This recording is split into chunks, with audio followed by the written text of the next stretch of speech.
ನಮಸ್ಕಾರ ಆತ್ಮೀಯ ವೀಕ್ಷಕರಿಗೆಲ್ಲರಿಗೂ ಕರ್ನಾಟಕ ಇತಿಹಾಸ ಅಕಾಡೆಮಿ ಅವರ ಪರವಾಗಿ ಸ್ವಾಗತವನ್ನು ಬಯಸುತ್ತಾ ಇದ್ದೇನೆ. ಕರ್ನಾಟಕ ಇತಿಹಾಸ ಅಕಾಡೆಮಿ ಅವರು ಇತಿಹಾಸ ನಿರ್ಮಾತೃಗಳು ಎನ್ನುವಂತಹ ಉಪನ್ಯಾಸ ಮಾಲಿಕೆಯನ್ನ ತುಂಬಾ ಒಳ್ಳೆಯ ವಿಷಯಗಳನ್ನ ಕೂಡಿದಂತಹ ಈ ಉಪನ್ಯಾಸ ಮಾಲಿಕೆಯನ್ನ ನಡೆಸಿಕೊಂಡು ಬರ್ತಾ ಇದ್ದಾರೆ. ಇಂದಿನ ಉಪನ್ಯಾಸ 32ನೆಯ ಉಪನ್ಯಾಸ. ಕರ್ನಾಟಕದ ಇತಿಹಾಸ ನಿರ್ಮಿಸುವುದರಲ್ಲಿ ಮಹತ್ವದ ಕೊಡುಗೆ ನೀಡಿದ ಇತಿಹಾಸಕಾರರನ್ನು ಪರಿಚಯಿಸಿಕೊಳ್ತಾ ಒಂದೊಂದು ಕಾರ್ಯಕ್ರಮದಿಂದ ಅನೇಕ ಉಪಯುಕ್ತವಾಗಿದ್ದಂತ ವಿಷಯಗಳನ್ನು ತಿಳ್ಕೊಂತ ನಾವು ಬರ್ತಾ ಇದ್ದೀವಿ. ಇಂದಿನ ಉಪನ್ಯಾಸಕರು ಡಾಕ್ಟರ್ ಕೆ.ಜಿ. ಗೋಪಾಲಕೃಷ್ಣ ಅವರು. ಇವರು ವೈದ್ಯರಾಗಿದ್ದಾರೆ, ಅದರ ಜೊತೆಯಲ್ಲಿ ಇತಿಹಾಸಕಾರರು ಆಗಿದ್ದಾರೆ. ಇವೆರಡೂ ಒಂದು ಅಪೂರ್ವದ ಮಿಲನ ಅಂತ ಹೇಳಬಹುದು. ಒಂದು ಮಾನವೀಯವಾಗಿದ್ದಂತ ಸೇವೆಯಿಂದ ಕೂಡಿದ್ದಂತ ವೈದ್ಯಕೀಯ ವೃತ್ತಿ, ಮತ್ತೊಂದು ನಾವು ಯಾರು ಎಲ್ಲಿಂದ ಬಂದಿದ್ದೇವೆ, ನಮ್ಮ ಮೂಲ ಏನು ಅಂತ ಹುಡುಕುವಂತಹ ಒಂದು ಪ್ರಯತ್ನಶೀಲವಾಗಿದ್ದಂತ ಇತಿಹಾಸ. ಇವೆರಡರ ಅಪೂರ್ವ ಸಂಗಮದಂತೆ ಡಾಕ್ಟರ್ ಕೆ.ಜಿ. ಗೋಪಾಲಕೃಷ್ಣ ಅವರು ನಮಗೆ ಅನೇಕ ಉಪಯುಕ್ತವಾಗಿದ್ದ ವಿಚಾರಗಳನ್ನು ತಿಳಿಸಲಿದ್ದಾರೆ.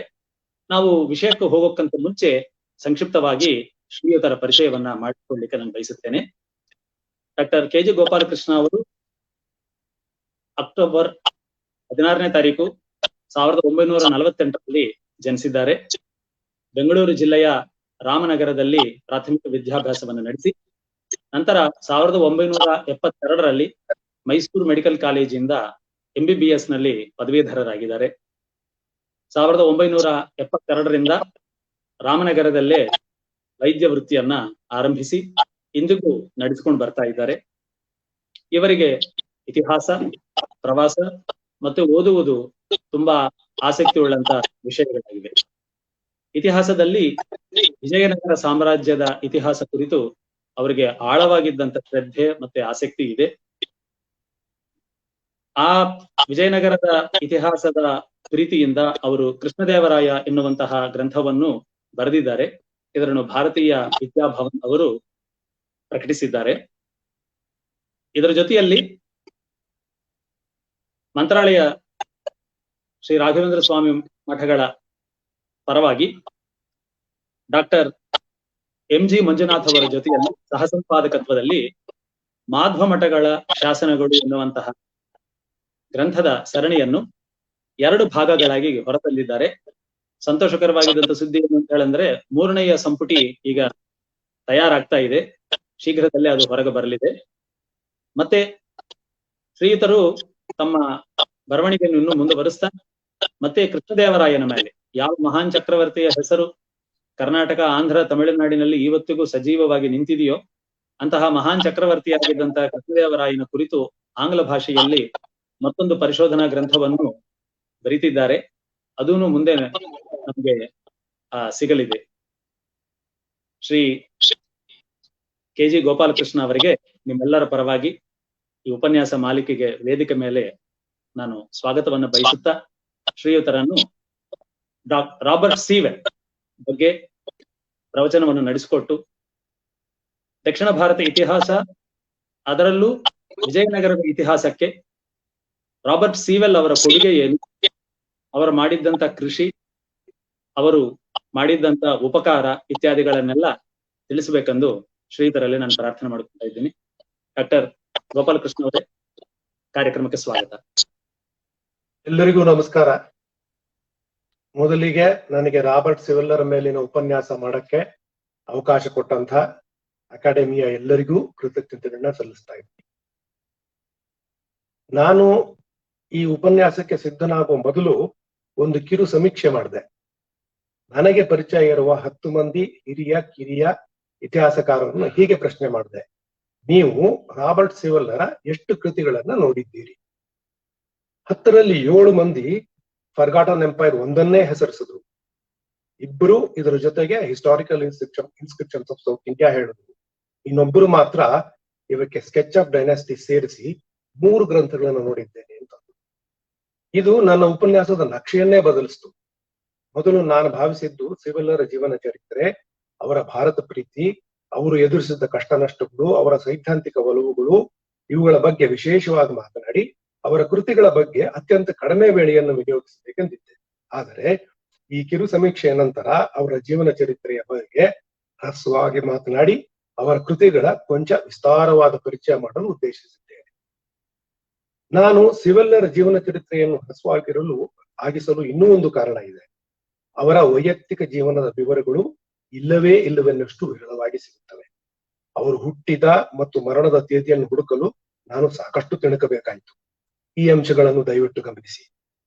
ಅವರ ಯಾವ ಗ್ರಂಥದಲ್ಲಿ ಆಗಲಿ, ಅವರ ಮುನ್ನುಡಿಗಳಲ್ಲಾಗಲಿ ವೈಯಕ್ತಿಕ ಜೀವನದ ವಿವರಗಳು ಇಲ್ಲವೆನ್ನುವಷ್ಟು ವಿರಳ. ಅವರ ಯಾವ ಗ್ರಂಥದಲ್ಲೂ ಅವರು ಹುಟ್ಟಿದ ವರ್ಷ, ICS ತೇರ್ಗಡೆಯಾದ ವರ್ಷವಾಗಲಿ, ಭಾರತಕ್ಕೆ ಬಂದ ತೇದಿಯಾಗಲಿ ಇಲ್ಲ. ಅವರು ಅಷ್ಟು ಶ್ರದ್ಧೆಯಿಂದ ಲೇಖನಗಳನ್ನು ಬರೆದು ಸಮೃದ್ಧವಾಗಿಸಿದ ಇಂಡಿಯನ್ ಆಂಟಿಕ್ವರಿಯಲ್ಲಾಗಲಿ, ಎಪಿಗ್ರಾಫಿಯಾ ಇಂಡಿಕಾದಲ್ಲಾಗಲಿ ಅವರ ಮರಣದ ನಂತರ ಒಬಿಚುಯರಿ ಬರಲಿಲ್ಲ. ಇದಕ್ಕೊಂದೇ ಅಪವಾದ ಅಂದ್ರೆ journal royal society of Asia ಅದರ ಒಂದು ಸಂಚಿಕೆ 1926 ಜನವರಿ ಸಂಚಿಕೆಯಲ್ಲಿ ಮಾತ್ರ ಲಯನೆಲ್ ಬಾರ್ನೆಟ್ ಅವರು ಅವ್ರ ಮೇಲೆ ಒಂದು ಒಬಿಚುಯರಿ ಬರೆದಿದ್ದಾರೆ. ಅವರ ಲಗ್ನವಾಗಿತ್ತೆ, ಮಕ್ಕಳಿದ್ದರೆ ಎನ್ನುವ ಬಗೆಗೆ ಮಾಹಿತಿ ಇಲ್ಲ. ಅವರ ಅನಾರೋಗ್ಯಗಳ ಬಗೆಗೆ ಅವರ ಮುನ್ನುಡಿಗಳಲ್ಲಿ ಒಂದು ವಾಕ್ಯದ ವಿವರಣೆ ಮಾತ್ರ ಸಿಗುತ್ತದೆ. ನಾನು ಇದುವರೆಗೆ ಕಂಡ ಯಾವ ಆಕಾರದಲ್ಲೂ ಅವರ ಭಾವಚಿತ್ರ ಇಲ್ಲ. ಈ ಕಾರಣದಿಂದಲೂ ನಾನು ಅವರ ಜೀವನ ಚಿತ್ರವನ್ನು ಮೊಟಕು ಮಾಡಬೇಕಾಯಿತು. ಈಗ ಸಿವೆಲ್ಲರ ಗ್ರಂಥಗಳ ಒಂದು ಯಾದಿಯನ್ನು ನೋಡೋಣ. 1. An analytical history of India 1870ರಲ್ಲಿ ಪ್ರಕಟವಾದ್ದು. 2. The Amaravati tope and its excavation 1880. 3. Chronological tables for south India 1881. 4. List of antiquarian remains in Madras presidency volume 1 1882. 5. List of antiquarian remains in Madras presidency volume 2 1883. 6. A list of inscriptions and sketches of dynasties of south India 1884. 7ನೇ ಗ್ರಂಥ Siddhanta and Indian calendar 1896. 8ನೇದು Indian calendar and tables of conversion 1896. 9. India before England 1897. 10. Eclipses of the moon in India 1898. 11. A forgotten empire 1900. 12. Indian chronography 1912. 13. Historical inscriptions of south India 1932 ಮರಣೋತ್ತರ. 14. Sir Walter Elliot a sketch of his life. 15. South Indian chronological tables Krishnaswami Naidu ಅವರು ಬರೆದ ಈ ಗ್ರಂಥದ ಸಂಪಾದನೆ. 16. The old book tested ಇದಕ್ಕೆ ಬರೆದ ಮುನ್ನುಡಿ. ಹೀಗೆ ಸಿವೆಲ್ಲರ ಗ್ರಂಥಮಾಲೆ ನನಗೆ ತಿಳಿದ ಹಾಗೆ ನಾನು ಸಂಗ್ರಹಿಸಕ್ಕೆ ಸಾಧ್ಯವಾದಷ್ಟು 16 ಗ್ರಂಥಗಳವರೆಗೂ ಹೋಗುತ್ತೆ. ಈಗ ನೋಡಿದ್ರೆ ಸಿವೆಲ್ಲರ ಗ್ರಂಥಗಳಲ್ಲಿ 1 ಸಂಪಾದಿತ ಗ್ರಂಥ, 1 ಜೀವನ ಚರಿತ್ರೆ, 2 ಶಾಸನಶಾಸ್ತ್ರ ಗ್ರಂಥಗಳು, 2 ಪುರಾತತ್ವ, 3 ಇತಿಹಾಸ ಗ್ರಂಥಗಳನ್ನು ಬರೆದರೆ ಸಿವೆಲ್ಲರು 5 ಭಾರತೀಯ ಕಾಲಗಣನಾ ಶಾಸ್ತ್ರ ಅಥವಾ ಇಂಡಿಯನ್ ಕ್ಯಾಲೆಂಡರ್ ಮೇಲೆ ಬರೆದಿದ್ದಾರೆ. ಈಗ ನಾವು ಅವರ ಜೀವನ ಚರಿತ್ರೆಯ ಪ್ರಮುಖ ಭಾಗಗಳನ್ನು ನೋಡಬಹುದು. ನಾನು ಮೊದಲೇ ಹೇಳಿದಂತೆ ವಿವರಗಳು ತುಂಬಾ ವಿರಳ. ಅದೃಷ್ಟವಶಾತ್ ಲಂಡನ್ ಟೈಮ್ಸ್ ಪತ್ರಿಕೆಯಲ್ಲಿ ಅವರ ಒಬಿಚುಯರಿ ಸಿಕ್ಕಿ ನಾನು ಒಂದಷ್ಟು ವಿವರಗಳನ್ನು ಕಲೆ ಹಾಕಲು ಸಾಧ್ಯವಾಯಿತು. ರಾಬರ್ಟ್ ಸಿವೆಲ್ ಅವರು ಹುಟ್ಟಿದ್ದು ಇಂಗ್ಲೆಂಡಿನ ದಕ್ಷಿಣ ಭಾಗದ ಐಲ್ ಆಫ್ ವೈಟ್ ದ್ವೀಪದ ಬಾನ್ ಚರ್ಚ್ ಎಂಬ ಊರಿನಲ್ಲಿ 1845ನೇ ಇಸ್ವಿ ಮೇ 4ರಂದು. ಅವರ ತಾತ ಥಾಮಸ್ ಸಿವೆಲ್, ತಾತ ಮತ್ತು ತಂದೆ ರಾಬರ್ಟ್ ಬರ್ಲಿ ಸಿವೆಲ್ ಇಬ್ಬರು ನ್ಯೂಪೋರ್ಟ್ ನಗರದಲ್ಲಿ ವಕೀಲ ವೃತ್ತಿ ನಡೆಸಿದವರು. ಸಿವೆಲ್ಲರು ರ್ಯಾಡ್ಲಿಯ ಸೈಂಟ್ ಪೀಟರ್ಸ್ ಕಾಲೇಜಿನಲ್ಲಿ ಅಭ್ಯಾಸ ಮಾಡಿದರು. ನಂತರ 1866ರಲ್ಲಿ ICS ಪರೀಕ್ಷೆಯಲ್ಲಿ ತೇರ್ಗಡೆಯಾದರು. ಅವರು ಭಾರತಕ್ಕೆ ಬಂದ ತೇದಿ 19/12/1868. 1875ರಲ್ಲಿ ವಿಜಯವಾಡದಲ್ಲಿ ಅಸಿಸ್ಟೆಂಟ್ ಕಲೆಕ್ಟರ್ ಆಗಿ ಅಧಿಕಾರ ಸ್ವೀಕರಿಸಿದರು. ಇದೇ ಸುಮಾರಿನಲ್ಲಿ ಅನಾರೋಗ್ಯದ ನಿಮಿತ್ತ 3 ತಿಂಗಳು ಇಂಗ್ಲೆಂಡ್ಗೆ ವಾಪಸ್ ಹೋಗಬೇಕಾಯಿತು. 1877ರಲ್ಲಿ ಅಂದರೆ 2 ವರ್ಷಗಳ ನಂತರ ಮತ್ತೆ ಅನಾರೋಗ್ಯದಿಂದ 3 ತಿಂಗಳು ಇಂಗ್ಲೆಂಡ್ ಅಲ್ಲಿ ಇರಬೇಕಾಯ್ತು.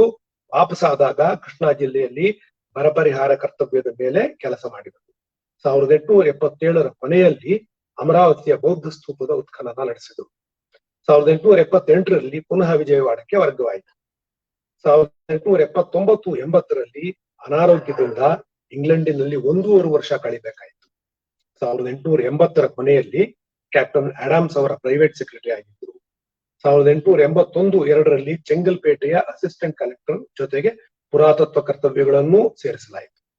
1883ರಲ್ಲಿ ಆರ್ಕಿಯಾಲಜಿಕಲ್ ಸರ್ವೆ ಆಫ್ ಸೌತ್ ಇಂಡಿಯಾದಲ್ಲಿ ವಿಶೇಷ ಅಧಿಕಾರಿಯಾದರು 2 ವರ್ಷಗಳ ಕಾಲ.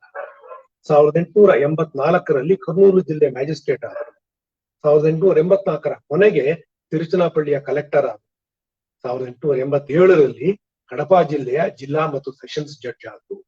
1888ರಲ್ಲಿ ಕೃಷ್ಣಾ ಜಿಲ್ಲೆಯ ಜಿಲ್ಲಾ ಮತ್ತು ಸೆಷನ್ಸ್ ಜಡ್ಜ್ ಆದರು. 1889ರಲ್ಲಿ ಸೇಲಂ ಜಿಲ್ಲೆಯ ಜಡ್ಜ್ ಆದರು. 1890ರ ಕೊನೆಗೆ ಬಳ್ಳಾರಿ ಜಿಲ್ಲೆಯ ಜಿಲ್ಲಾ ಮತ್ತು ಸೆಷನ್ಸ್ ಜಡ್ಜ್ ಆಗಿ ಬಂದರು. ಪ್ರಾಯಶಃ ಇದೇ ಕಾಲದಲ್ಲಿ ಅವರು ಹಂಪೆಯ ಪ್ರಭಾವಕ್ಕೆ ಸಿಲುಕಿ ಅವರು ತಮ್ಮ ವಿಜಯನಗರದ ಅಭ್ಯಾಸವನ್ನ ಪ್ರಾರಂಭ ಮಾಡಿರ್ಬೇಕು ಅಂತ ಅನ್ಸುತ್ತೆ. 1894ರಲ್ಲಿ ICS ನಿಂದ ನಿವೃತ್ತಿ ಆಯ್ತು. ಡಿಸೆಂಬರ್ 30, 1925ರಲ್ಲಿ ಲಂಡನ್ ನಲ್ಲಿ ನಿಧನರಾದರು. ಇವುಗಳ ಮಧ್ಯೆ ಸಿವೆಲ್ರು ಭಾರತೀಯ ಸೇನೆಯಲ್ಲಿ ಜನರಲ್ ಆಗಿದ್ದ ಬ್ರೆಂಡನ್ ಗ್ಯಾಸ್ಟ್ ಅವರ ಮಗಳನ್ನು ಮದುವೆ ಆದರು. ಇವರಿಗೆ ಮಕ್ಕಳಿರ್ಲಿಲ್ಲ. 1894ರ ನಿವೃತ್ತಿಯ ನಂತರ ಅವರು ಎಲ್ಲಿದ್ರು ಎಂಬುದರ ಬಗ್ಗೆ ಮಾಹಿತಿ ಸಿಕ್ಕಿಲ್ಲ. ಅವರ ಫರ್ಗಾಟನ್ ಎಂಪೈರ್ ಪ್ರಕಟವಾದದ್ದು ಇಂಗ್ಲೆಂಡಿನಲ್ಲಿಯೇ. 1922ರ ಅದರ ಗುರುಮುದ್ರಣವೂ ಇಂಗ್ಲೆಂಡಿನಲ್ಲಿಯೇ ಆಯಿತು. ನಿವೃತ್ತಿಯ ನಂತರ ಅವರು ಇಂಗ್ಲೆಂಡ್ಗೆ ವಾಪಸ್ಸಾಗಿರಬಹುದು. ಅವರ ಗ್ರಂಥಗಳಲ್ಲಿ ಇಂಡಿಯನ್ ಕ್ರೋನೋಗ್ರಫಿ 1912ರಲ್ಲಿ ಪ್ರಕಟವಾದರೆ, historical inscription of south India 1932ರಲ್ಲಿ SK ಅಯ್ಯಂಗಾರ್ ಅವರ ಸಂಪಾದಕತ್ವದಲ್ಲಿ ಮರಣೋತ್ತರವಾಗಿ ಮದ್ರಾಸಿನಲ್ಲಿ ಪ್ರಕಟ ಆಯಿತು. ಈ ಕರ್ತವ್ಯಗಳ ಘಟನಾವಳಿ ಸೂಚಿಯನ್ನ ಮತ್ತು ಗ್ರಂಥಗಳ ಅವು ಪ್ರಕಟವಾದ ಕಾಲದ ಸಹಿತ ಮೇಳೈಸಿ ನೋಡಿದರೆ ಒಂದು ಅಂಶ ನಿಚ್ಚಳವಾಗುತ್ತದೆ. ಸಿವೆಲ್ಲರ ಮೊದಲ ಒಲವು ಇತಿಹಾಸ ಅಲ್ಲ, ಅದು ಭಾರತೀಯ ಕಾಲಗಣನಾ ಪದ್ಧತಿ ಅಥವಾ ಭಾರತೀಯ ಪಂಚಾಂಗ ಎನ್ನುವುದು. ಅವರ ಮೊದಲ ಗ್ರಂಥ 1870ರ an analytical history of India ಆದರೂ ಇದು ಪುಟ್ಟ ಗ್ರಂಥ. ತನ್ನ 26ನೇ ವಯಸ್ಸಿನಲ್ಲಿ ಬೌದ್ಧಿಕ ಒಲವುಗಳು ಹರಳುಗಟ್ಟುವ ಮುಂಚೆಯೇ ಬರೆದದ್ದು. ಕೇವಲ ಅನೇಕ ಮೂಲಗಳಿಂದ ಸಂಗ್ರಹಿಸಿದ ವಿವರಗಳ ಯಾದಿಯಂತೆ ಕಾಣುತ್ತದೆ. ಒಳನೋಟಗಳ ಸುಳುಹುಗಳ ಕೊರತೆ ಕಾಣುತ್ತದೆ. ಇದರ ಮುನ್ನುಡಿಯನ್ನು ತಾನೇ ಬರೆಯದೆ ಅನಾಮಿಕರೊಬ್ಬರಿಂದ ಬರೆಸಿದ್ದಾರೆ. ಸಿವೆಲ್ಲರ ಮತ್ತೊಂದು ಇತಿಹಾಸ ಗ್ರಂಥ ಬಂದದ್ದೇ 30 ವರ್ಷಗಳ ನಂತರ, ಎ ಫರ್ಗಾಟನ್ ಎಂಪೈರ್. ಇದರ ನಂತರವೂ ಪ್ರಮುಖ ಇತಿಹಾಸ ಗ್ರಂಥಗಳು ಯಾವುವೂ ಬರಲಿಲ್ಲ. 12 ವರ್ಷಗಳ ನಂತರ ಬಂದದ್ದು ಕಾಲಮಾನ ಗ್ರಂಥವೇ ಇಂಡಿಯನ್ ಕ್ರೋನೋಗ್ರಫಿ. ಈ ಬಗೆಯ ಒಲವಿನ ಡೈಕಾಟಮಿಗೆ ಕಾರಣವೂ ಇದೆ. ವೃತ್ತಿ ಜೀವನದಲ್ಲಿ ಅವರು ಅಪವಾದವೆಂಬಂತೆ 1-2 ಬಾರಿ ಮಾತ್ರ ಪುರಾತತ್ವ ಕರ್ತವ್ಯಗಳನ್ನು ನಿರ್ವಹಿಸಿದ್ದು ಬಿಟ್ಟರೆ, ಅವರ ವೃತ್ತಿ ಜೀವನವೆಲ್ಲ ಇತಿಹಾಸದಲ್ಲಿ ಆಸಕ್ತಿ ಮೂಡುವ ಮುನ್ನವೇ ಸೇಲಂನಲ್ಲಿ, ತಿರುಚನಾಪಳ್ಳಿಯಲ್ಲಿ, ಕಡಪದಲ್ಲಿ, ವಿಜಯವಾಡದಲ್ಲಿ ಕೋರ್ಟ್ಗಳಲ್ಲಿ ಮ್ಯಾಜಿಸ್ಟ್ರೇಟ್ ಆಗಿ, ಸೆಷನ್ಸ್ ಜಡ್ಜ್ ಆಗಿ, ಕಲೆಕ್ಟರ್ ಆಗಿ ಕಳೆದರು. ಕೋರ್ಟಿಗೆ ಬರುತ್ತಿದ್ದ ಅನೇಕ ಹಕ್ಕಿನ ತಗಾದೆಗಳಲ್ಲಿ ಅತ್ಯಂತ ಹಳೆಯ ದಾಖಲೆಗಳು, ತಾಮ್ರಶಾಸನಗಳು, ಪತ್ರಗಳು ಸಾಕ್ಷಿಗಳಾಗಿ ಸೇರುತ್ತಿದ್ದವು. ಭಾರತೀಯ ಪಂಚಾಂಗದಂತೆ ನಮೂದಾಗಿದ್ದ ತೇದಿಗಳನ್ನು ಕರಾರುವಕ್ಕಾಗಿ ಇಂಗ್ಲಿಷ್ ತೇದಿಗೆ ಪರಿವರ್ತಿಸುವುದು ಅತ್ಯಂತ ಅವಶ್ಯಕವಾಗಿದ್ದಿತು. ಇದಕ್ಕೆಂದೇ ಸಿವೆಲ್ಲರು ಭಾರತೀಯ ಕಾಲಮಾನ ಪದ್ಧತಿಯನ್ನು ಆಳವಾಗಿ ಅಭ್ಯಾಸ ಮಾಡಬೇಕಾಯಿತು. ಸಿವೆಲ್ಲರಿಗೆ ಈ ಅಧ್ಯಯನದ ಹಾದಿಯಲ್ಲಿಯೇ ಸತ್ಯವೊಂದು ಗೋಚರಿಸಿದಂತೆ ಕಾಣುತ್ತದೆ. ಭಾರತೀಯ ಕಾಲಗಣನಾ ಪದ್ಧತಿಯ ಸಮೀಚೀನ ಅಧ್ಯಯನವಾಗಬೇಕಾದರೆ ಭಾರತದ ಪ್ರತಿ ಮೂಲೆ ಮೂಲೆಯಲ್ಲಿ ಪ್ರಚಲಿತವಿರುವ ಶಕೆಗಳು, ಹಿಂದೆ ಬೆಳಕೆಯಲ್ಲಿದ್ದ ಶಕೆಗಳು, ಅಲ್ಲಿ ಪ್ರಚಲಿತವಾಗಿದ್ದ ಸಿದ್ಧಾಂತ, ಬ್ರಹ್ಮ ಸಿದ್ಧಾಂತ, ಆರ್ಯ ಸಿದ್ಧಾಂತ, ಹಿಂದಿನ ಸೂರ್ಯ ಸಿದ್ಧಾಂತ, ಇಂದಿನ ಸೂರ್ಯ ಸಿದ್ಧಾಂತ, ಆಜಮೃಗಾಂಗ ಸಿದ್ಧಾಂತಗಳ ನಿಕಟ ಪರಿಚಯದೊಂದಿಗೆ ಆ ಪ್ರದೇಶದ ಪ್ರಮುಖ ನಗರಗಳ ಅಕ್ಷಾಂಶ, ರೇಖಾಂಶ ಇವುಗಳ ಆಳ ಜ್ಞಾನವಿಲ್ಲದೆ ತಮ್ಮ ಜ್ಞಾನ ಅಪೂರ್ಣವೆಂಬ ಸತ್ಯವನ್ನು ಸಿವೆಲ್ಲರು ಮೊದಲಿಗೆ ಕಂಡುಕೊಂಡರು. ಹಾಗಾಗಿ ಅವರು ದೇಶದ ಉದ್ದಗಲಕ್ಕೂ ಸಂಚರಿಸಿ ಅಥವಾ ತರಿಸಿಕೊಂಡ ವಿವರಗಳು, ಅಭ್ಯಾಸ ಮಾಡಿದ ಶಾಸ್ತ್ರಗ್ರಂಥಗಳ ಯಾದಿ ಆಶ್ಚರ್ಯ ತರುತ್ತದೆ. ಉದಾಹರಣೆಗೆ ಅವರು ಅಭ್ಯಾಸ ಮಾಡಿದ ಸಂಸ್ಕೃತ ಗ್ರಂಥಗಳನ್ನು ನೋಡಿ. ಕ್ರಿಸ್ತಶಕ 499 ವೇಳೆಗೆ ಚಾಲ್ತಿಗೆ ಬಂದ ಆರ್ಯ ಸಿದ್ಧಾಂತ ಅಥವಾ ಆರ್ಯಭಟೀಯ, ಕ್ರಿಸ್ತಶಕ 400ರ ವೇಳೆಗೆ ಬಳಕೆಗೆ ಬಂದ ಗುಜರಾತ್ ಮತ್ತು ವಾಯವ್ಯ ಜಿಲ್ಲೆಗಳಲ್ಲಿ, ವಾಯವ್ಯ ದಿಕ್ಕಿನ ಭಾಗಗಳಲ್ಲಿ ಚಾಲ್ತಿಯಲ್ಲಿರುವ ಬ್ರಹ್ಮ ಸಿದ್ಧಾಂತ, ಕ್ರಿಸ್ತಶಕ 950ರ ವೇಳೆಗೆ ಬಳಕೆಗೆ ಬಂದ ಎರಡನೇ ಆರ್ಯ ಸಿದ್ಧಾಂತ ತಮಿಳುನಾಡು ಮತ್ತು ಕೇರಳದಲ್ಲಿ ಇದು ಈಗಲೂ ಬಳಕೆಯಲ್ಲಿದೆ. ಕ್ರಿಸ್ತಶಕ 1000ರಲ್ಲಿ ಬಳಕೆಗೆ ಬಂದ ದೇಶದ ಎಲ್ಲೆಡೆ ಬಳಕೆಯಲ್ಲಿರುವ ಈಗಿನ ಸೂರ್ಯ ಸಿದ್ಧಾಂತ 1042ರಲ್ಲಿ ಬಳಕೆಗೆ ಬಂದ ರಾಜಮೃಗಾಂಕ ಸಿದ್ಧಾಂತ. ಸಿವೆಲ್ಲರು ಅಭ್ಯಾಸ ಮಾಡಿದ ಶಕೆಗಳನ್ನು ಗಮನಿಸಿ. ಕಲಿಯುಗ ಶಕೆ, ಸಪ್ತರ್ಷಿ ಕಾಲಮಾನ ಕಾಶ್ಮೀರದಲ್ಲಿ ಬಳಕೆ, ಬಂಗಾಳ ಗುಜರಾತ್ ಬಿಟ್ಟು ಬೇರೆಲ್ಲೆಡೆಯಲ್ಲಿ ಬಳಕೆಯಲ್ಲಿರುವ ವಿಕ್ರಮ ಶಕೆ, ಕ್ರಿಶ್ಚಿಯನ್ ಶಕೆ, ಶಕವರ್ಷ, ಚೇದಿ ಕಳಚೂರಿ ಶಕೆ, ಗುಪ್ತ ಶಕೆ, ವಲಭಿ ಶಕೆ, ಬಂಗಾಳದ ಸನ್ ಶಕೆ, ವಿಲಾಯತಿ ಶಕೆ, ಒರಿಸ್ಸಾದ ಆಮ್ಲಿ ಶಕೆ, ಫಸ್ಲಿ ಶಕೆ, ಮರಾಠ ಸೂರ್ ಶಕೆ, ಹರ್ಷಕಾಲ ಶಕೆ, ಮಾಗಿ ಸನ್ ಶಕೆ, ಕೊಲ್ಲಂ ಶಕೆ, ನೇವಾರ ಶಕೆ, ಚಾಲುಕ್ಯ ಶಕೆ, ಸಿಂಹ ಸಂವತ್ ಶಕೆ, ಲಕ್ಷ್ಮಣ ಸೇನಾ ಶಕೆ, ಇಲಾಹಿ ಶಕೆ, ಮರಾಠ ರಾಜ ಶಕೆ, ಹಿಜ್ರಾ ಶಕೆ ಇತ್ಯಾದಿಗಳು. ಇಷ್ಟರ ವೇಳೆಗೆ ಭಾರತದಲ್ಲಿಗೆ ಭಾರತ ಕಾಲಗಣನಾ ಶಾಸ್ತ್ರದ ಮೇಲೆ ಅನೇಕರು ಗ್ರಂಥಗಳನ್ನು ಬರೆದಿದ್ದರು.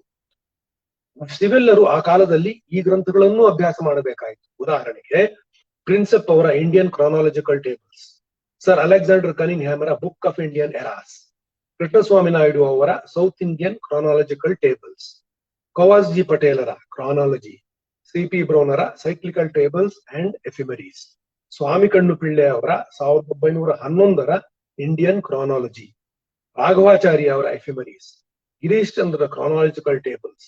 ಇದರ ಜೊತೆಗೆ ಬರ್ಗೆಸ್, ಫ್ಲೀಟ್, ದೀಕ್ಷಿತ್ ಮತ್ತು ಜಕೋಬಿ ಅವರ ಲೇಖನಗಳು. ಸಿವೆಲ್ಲರ ಪಂಚಾಂಗ ಪದ್ಧತಿಯ ಅಧ್ಯಯನ ಇವೆಲ್ಲವನ್ನೂ ಒಳಗೊಂಡಿತ್ತು. ಈಗ ನಾವು ಸಿವೆಲ್ಲರ ಗ್ರಂಥಗಳ ಸಿಂಹಾವಲೋಕನವನ್ನು ಮಾಡಬಹುದು. ಮೊದಲು ಅವರು ಕಾಲಗಣನಾ ಪದ್ಧತಿಯ ಮೇಲಿನ 5 ಗ್ರಂಥಗಳನ್ನು ಒಟ್ಟಿಗೆ ನೋಡಬಹುದು. ಈ 5 ಗ್ರಂಥಗಳು ಯಾವುವು ಅಂತಂದ್ರೆ 1881ರ chronological tables for south India, 1896ರ Siddhanta and the Indian calendar, 1896ರದೇ Indian calendar and tables of conversion, 1898ರ eclipses of the moon in India ಮತ್ತು 1912ರ ಇಂಡಿಯನ್ ಕ್ರೋನೋಗ್ರಫಿ. ಈ 5 ಗ್ರಂಥಗಳ ವಿಷಯ ಒಂದೇ ಹಾಗೂ ಒಂದು ಗ್ರಂಥ ಇನ್ನೊಂದರ ಮುಂದುವರಿಕೆಯಂತಿದೆ. ವಿಸ್ತಾರವಾದ ವಿಶ್ಲೇಷಣೆಗೆ ಹೋಗದೆ ಹ್ರಸ್ವವಾಗಿ ಇವುಗಳನ್ನು ಹೀಗೆ ನೋಡಬಹುದು. ಸಂಕೀರ್ಣತೆಯಲ್ಲಿ ಒಂದನ್ನೊಂದು ಮೀರಿಸುವಂತಿವೆ. ಉದಾಹರಣೆಗೆ ಮೊದಲ ಗ್ರಂಥ ಕೇವಲ 36 ಪುಟಗಳು.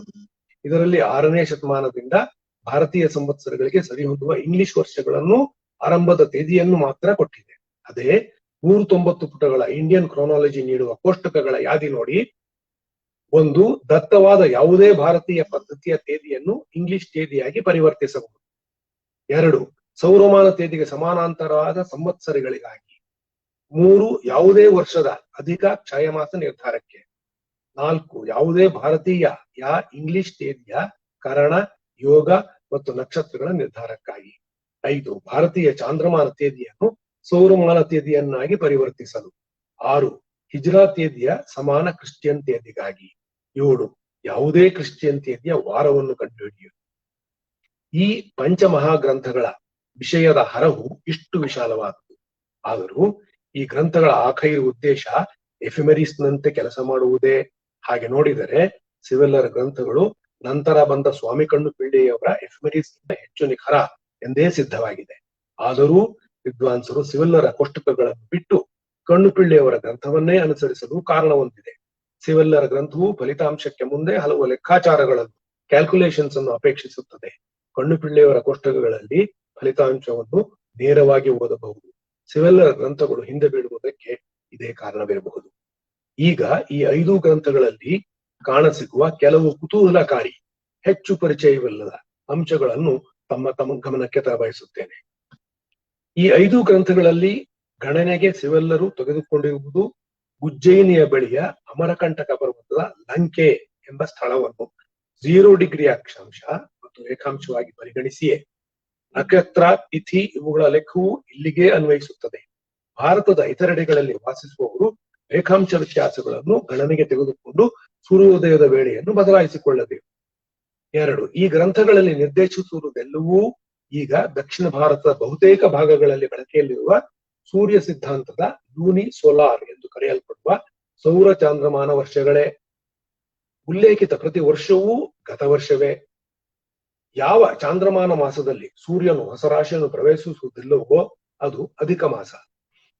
ಕ್ರಿಸ್ತಶಕ 1800ರವರೆಗೂ ಶಾಸನಗಳಲ್ಲಿ ಅಧಿಕ ಮಾಸವೆಂದು ಹೆಸರಿಸುವ ಪದ್ಧತಿ ಇರಲಿಲ್ಲ.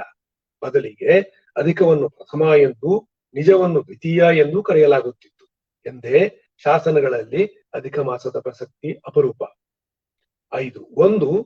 ಒಂದು ಚಾಂದ್ರಮಾಸದಲ್ಲಿ ಸೂರ್ಯನು 2 ರಾಶಿಗಳನ್ನು ಪ್ರವೇಶಿಸಿದರೆ ಅದನ್ನು ಕ್ಷಯಮಾಸವೆಂದು ಕರೆದು ಕೈಬಿಡಲಾಗುತ್ತಿತ್ತು. ಭಾಸ್ಕರಾಚಾರ್ಯರ ಕಾಲವಾದ 12ನೇ ಶತಮಾನದಲ್ಲಿ ಅಧಿಕ ಮಾಸಗಳನ್ನು ಸೇರಿಸುವ ಪದ್ಧತಿ ಇರಲಿಲ್ಲ. ಇದಕ್ಕೆ ಹಿಂದಿನ ವರ್ಷಗಳ ಶಾಸನಗಳಲ್ಲಿ ಅಧಿಕ ಮಾಸದ ಉಲ್ಲೇಖವೇ ಇಲ್ಲ. ಅಧಿಕ ಮಾಸಗಳು 19 ವರ್ಷಗಳ ಚಕ್ರಗಳಲ್ಲಿ 3, 5, 8, 11, 14, 16 ಮತ್ತು 19ನೇ ವರ್ಷಗಳಲ್ಲಿ ಬರುತ್ತವೆ. ಕ್ಷಯ ಮಾಸಗಳು ವಿರಳ. 141 ವರ್ಷಗಳಿಗೊಮ್ಮೆ, ಕೆಲವೊಮ್ಮೆ 19 ವರ್ಷಕ್ಕೊಮ್ಮೆ ಬರುತ್ತವೆ. ಉದಾಹರಣೆಗೆ 1944, 1963ರಲ್ಲಿ ಕ್ಷಯಮಾಸಗಳು ಬಂದಿದ್ದವು.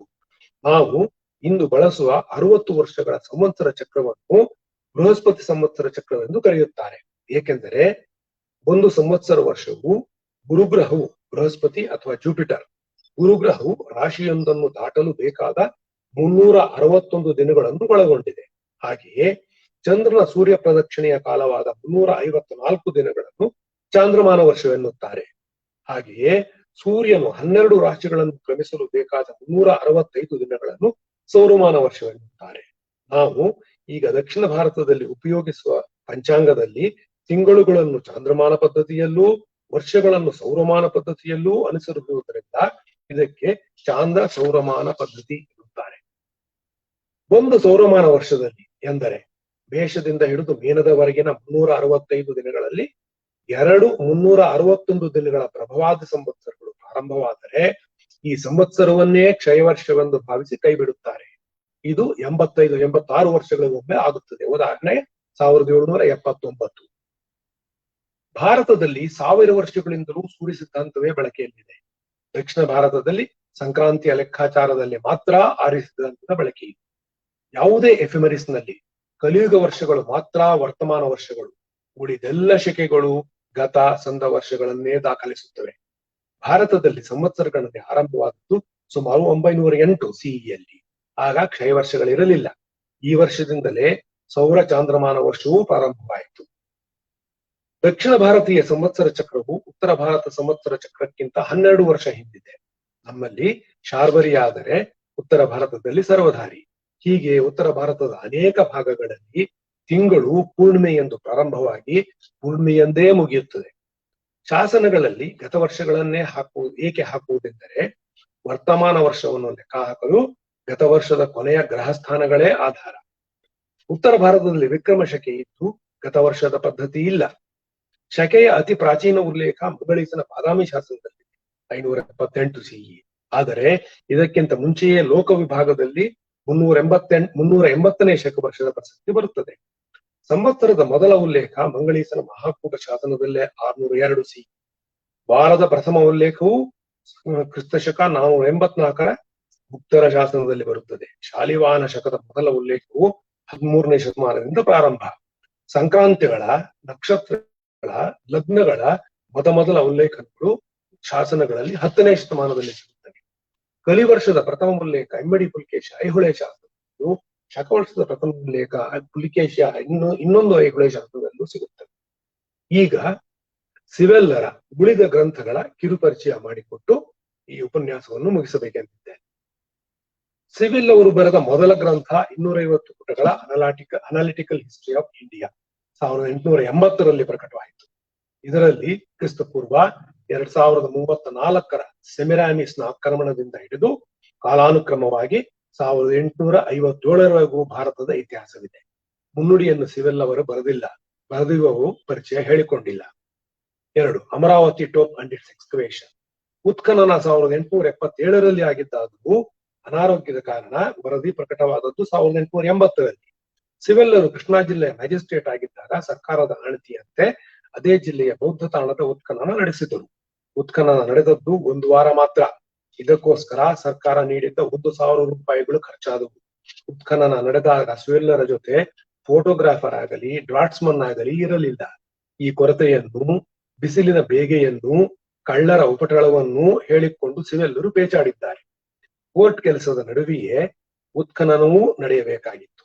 ಬಿಸಿಲಿನಿಂದಾಗಿ ಕಾಯಿಲೆ ಬಿದ್ದು ಸಿವೆಲ್ಲರು 3 ತಿಂಗಳು ಇಂಗ್ಲೆಂಡ್ನಲ್ಲಿ ಕಳೆಯಬೇಕಾಯಿತು. 3. List of antiquarian remains of Madras presidency. 1881 ಜನವರಿಯಲ್ಲಿ ಸಿವೆಲ್ಲರು ಮದ್ರಾಸಿನಲ್ಲಿದ್ದಾಗ ಮದ್ರಾಸ್ ಪ್ರೆಸಿಡೆನ್ಸಿಯ ಪುರಾತತ್ವ ಕಟ್ಟಡಗಳು ಮತ್ತಿತರ ಅವಶೇಷಗಳನ್ನು ಪಟ್ಟಿ ಮಾಡುವ ಕೆಲಸಕ್ಕೆ ಅವರನ್ನು ನೇಮಿಸಿತು. ಪುರಾತತ್ವ ಸರ್ವೇಕ್ಷಣಕ್ಕೆ ಪೂರ್ವಭಾವಿಯಾಗಿ ಯಾದಿಯನ್ನು ತಯಾರಿಸಬೇಕಾಗಿತ್ತು. ಇದಕ್ಕಾಗಿ ಸಿವೆಲ್ಲರು ಇಡೀ ಪ್ರೆಸಿಡೆನ್ಸಿಯ ಎಲ್ಲ ಅಧಿಕಾರಿಗಳಿಗೂ ಮತ್ತು ಪ್ರಮುಖ ಭಾರತೀಯರಿಗೂ 7500 ಪತ್ರಗಳನ್ನು ಬರೆದು ಕಳಿಸಿದರು. ಕೆಲವೆಡೆಗೆ ತಾವೇ ಭೇಟಿ ಕೊಟ್ಟು ಮಾಹಿತಿ ಸಂಗ್ರಹಿಸಿದರು. ಇದು ಮೊದಲನೇ ಸಂಪುಟ ಮಾತ್ರ. ಇದರಲ್ಲಿ ಶಾಸನಗಳೂ ಸೇರಿದ್ದವೆಂಬುದು ಗಮನಾರ್ಹವಾದ ಅಂಶ. ಮೊದಲನೇ ಸಂಪುಟ 82ರಲ್ಲಿ ಪ್ರಕಟವಾಯಿತು. ಕೊನೆಯಲ್ಲಿ ದಕ್ಷಿಣ ಭಾರತದ ಎಲ್ಲ ರಾಜವಂಶಗಳ ವಂಶಾನುಕ್ರಮಣಿಕೆಯನ್ನೂ ಕೊಡಲಾಯಿತು. 1884ರಲ್ಲಿ ಬಂದದ್ದು a list of inscriptions and a sketch of the dynasties of south India. 300 ಪುಟಗಳ ಈ ಗ್ರಂಥದಲ್ಲಿ ಸಿವೆಲ್ಲರು ತಾವು ನೋಡಲು ಸಾಧ್ಯವಾದ 218 ತಾಮ್ರ ಶಾಸನಗಳ ವಿವರ ನೀಡಿದ್ದಾರೆ. 2ನೇ ಭಾಗದಲ್ಲಿ ಅದುವರೆಗೂ ಲಭ್ಯವಿದ್ದ ತೇದಿಯಿದ್ದ ಸುಮಾರು 2000 ಶಾಸನಗಳ ವಿವರಗಳನ್ನು ನೀಡಿದ್ದಾರೆ. ಇದು ಕ್ಷೇತ್ರದಲ್ಲಿರುವ ಶಾಸನಗಳ 10ನೇ ಒಂದು ಭಾಗವೂ ಅಲ್ಲವೆಂದಿರುವುದು ಗಮನಾರ್ಹ. Historical inscriptions of south India ಇದನ್ನು ಬರೆದು ಮುಗಿಸಿದ ತೇದಿ ಇಲ್ಲ. ಮುಗಿಸುವುದಕ್ಕೆ ಮುನ್ನವೇ ಗತಿಸಿದ್ದರಿಂದ ಇದನ್ನು ಸಂಪಾದಿಸಿ 1932ರಲ್ಲಿ ಪ್ರಕಟ ಮಾಡಿದವರು ಎಸ್.ಕೆ. ಅಯ್ಯಂಗಾರ್ ಅವರು. ಇದೊಂದು ಅಪೂರ್ವ ಕೃತಿ. ವರ್ಷವೊಂದನ್ನು ತೆಗೆದುಕೊಂಡು ದಕ್ಷಿಣ ಭಾರತದಲ್ಲಿ ದೊರಕುವ ಆ ವರ್ಷದ ಶಾಸನಗಳಲ್ಲಿರುವ ಎಲ್ಲ ಮಾಹಿತಿಯನ್ನು ಸಂಗ್ರಹಿಸಿಕೊಟ್ಟಿರುವುದು ಇಲ್ಲಿನ ವಿಶೇಷ. ಶಾಸನಗಳ ಸ್ಥಳಗಳನ್ನು ನಿರ್ದೇಶಿಸುವುದರಿಂದ ಸಂಶೋಧಕರಿಗೆ ಅತ್ಯಂತ ಉಪಯುಕ್ತ ಕೃತಿ. 250 BCEಯಿಂದ ಹಿಡಿದು 1923ವರೆಗಿನ ಶಾಸನಗಳ ಮಾಹಿತಿ ಇಲ್ಲಿದೆ. ಇಂಡಿಯಾ ಬಿಫೋರ್ ಇಂಗ್ಲೆಂಡ್ ಪುಟ್ಟ 49 ಪುಟಗಳ ಗ್ರಂಥ. 1897ರಲ್ಲಿ ಸಿವೆಲ್ಲರು ಇಂಗ್ಲೆಂಡ್ನಲ್ಲಿದ್ದಾಗ ಲಂಡನ್ನಿನ ಈಸ್ಟ್ ಇಂಡಿಯಾ ಅಸೋಸಿಯೇಷನ್ ಸದಸ್ಯರಿಗೆ ಮಾಡಿದ 2 ಭಾಷಣಗಳ ಪ್ರಕಾಶನ. ಇದರಲ್ಲಿ ಸಿವೆಲ್ಲರ ವಸಾಹತುಶಾಹಿ ಮನೋಭಾವ ಎದ್ದು ಕಾಣುತ್ತದೆ. ಬ್ರಿಟಿಷರು ಬರುವ ಮುಂದೆ ಭಾರತವನ್ನು ಹರಿದು ಹಂಚಿ ಹೋಗಿ ಪರಸ್ಪರ ಕಾದಾಡುತ್ತಿದ್ದ ರಾಜ್ಯಗಳ ಗುಂಪು ಎಂದೇ ಪ್ರತಿಪಾದಿಸುತ್ತಾರೆ. ಅಷ್ಟಿಷ್ಟು ಸತ್ಯವಿದ್ದರೂ ಇದು ತಮ್ಮ ಮೇಲಧಿಕಾರಿಗಳ ಬಲವನ್ನು ಸಂಪಾದಿಸುವ ಪ್ರಯತ್ನವೇ ಆಗಿರಬಹುದು.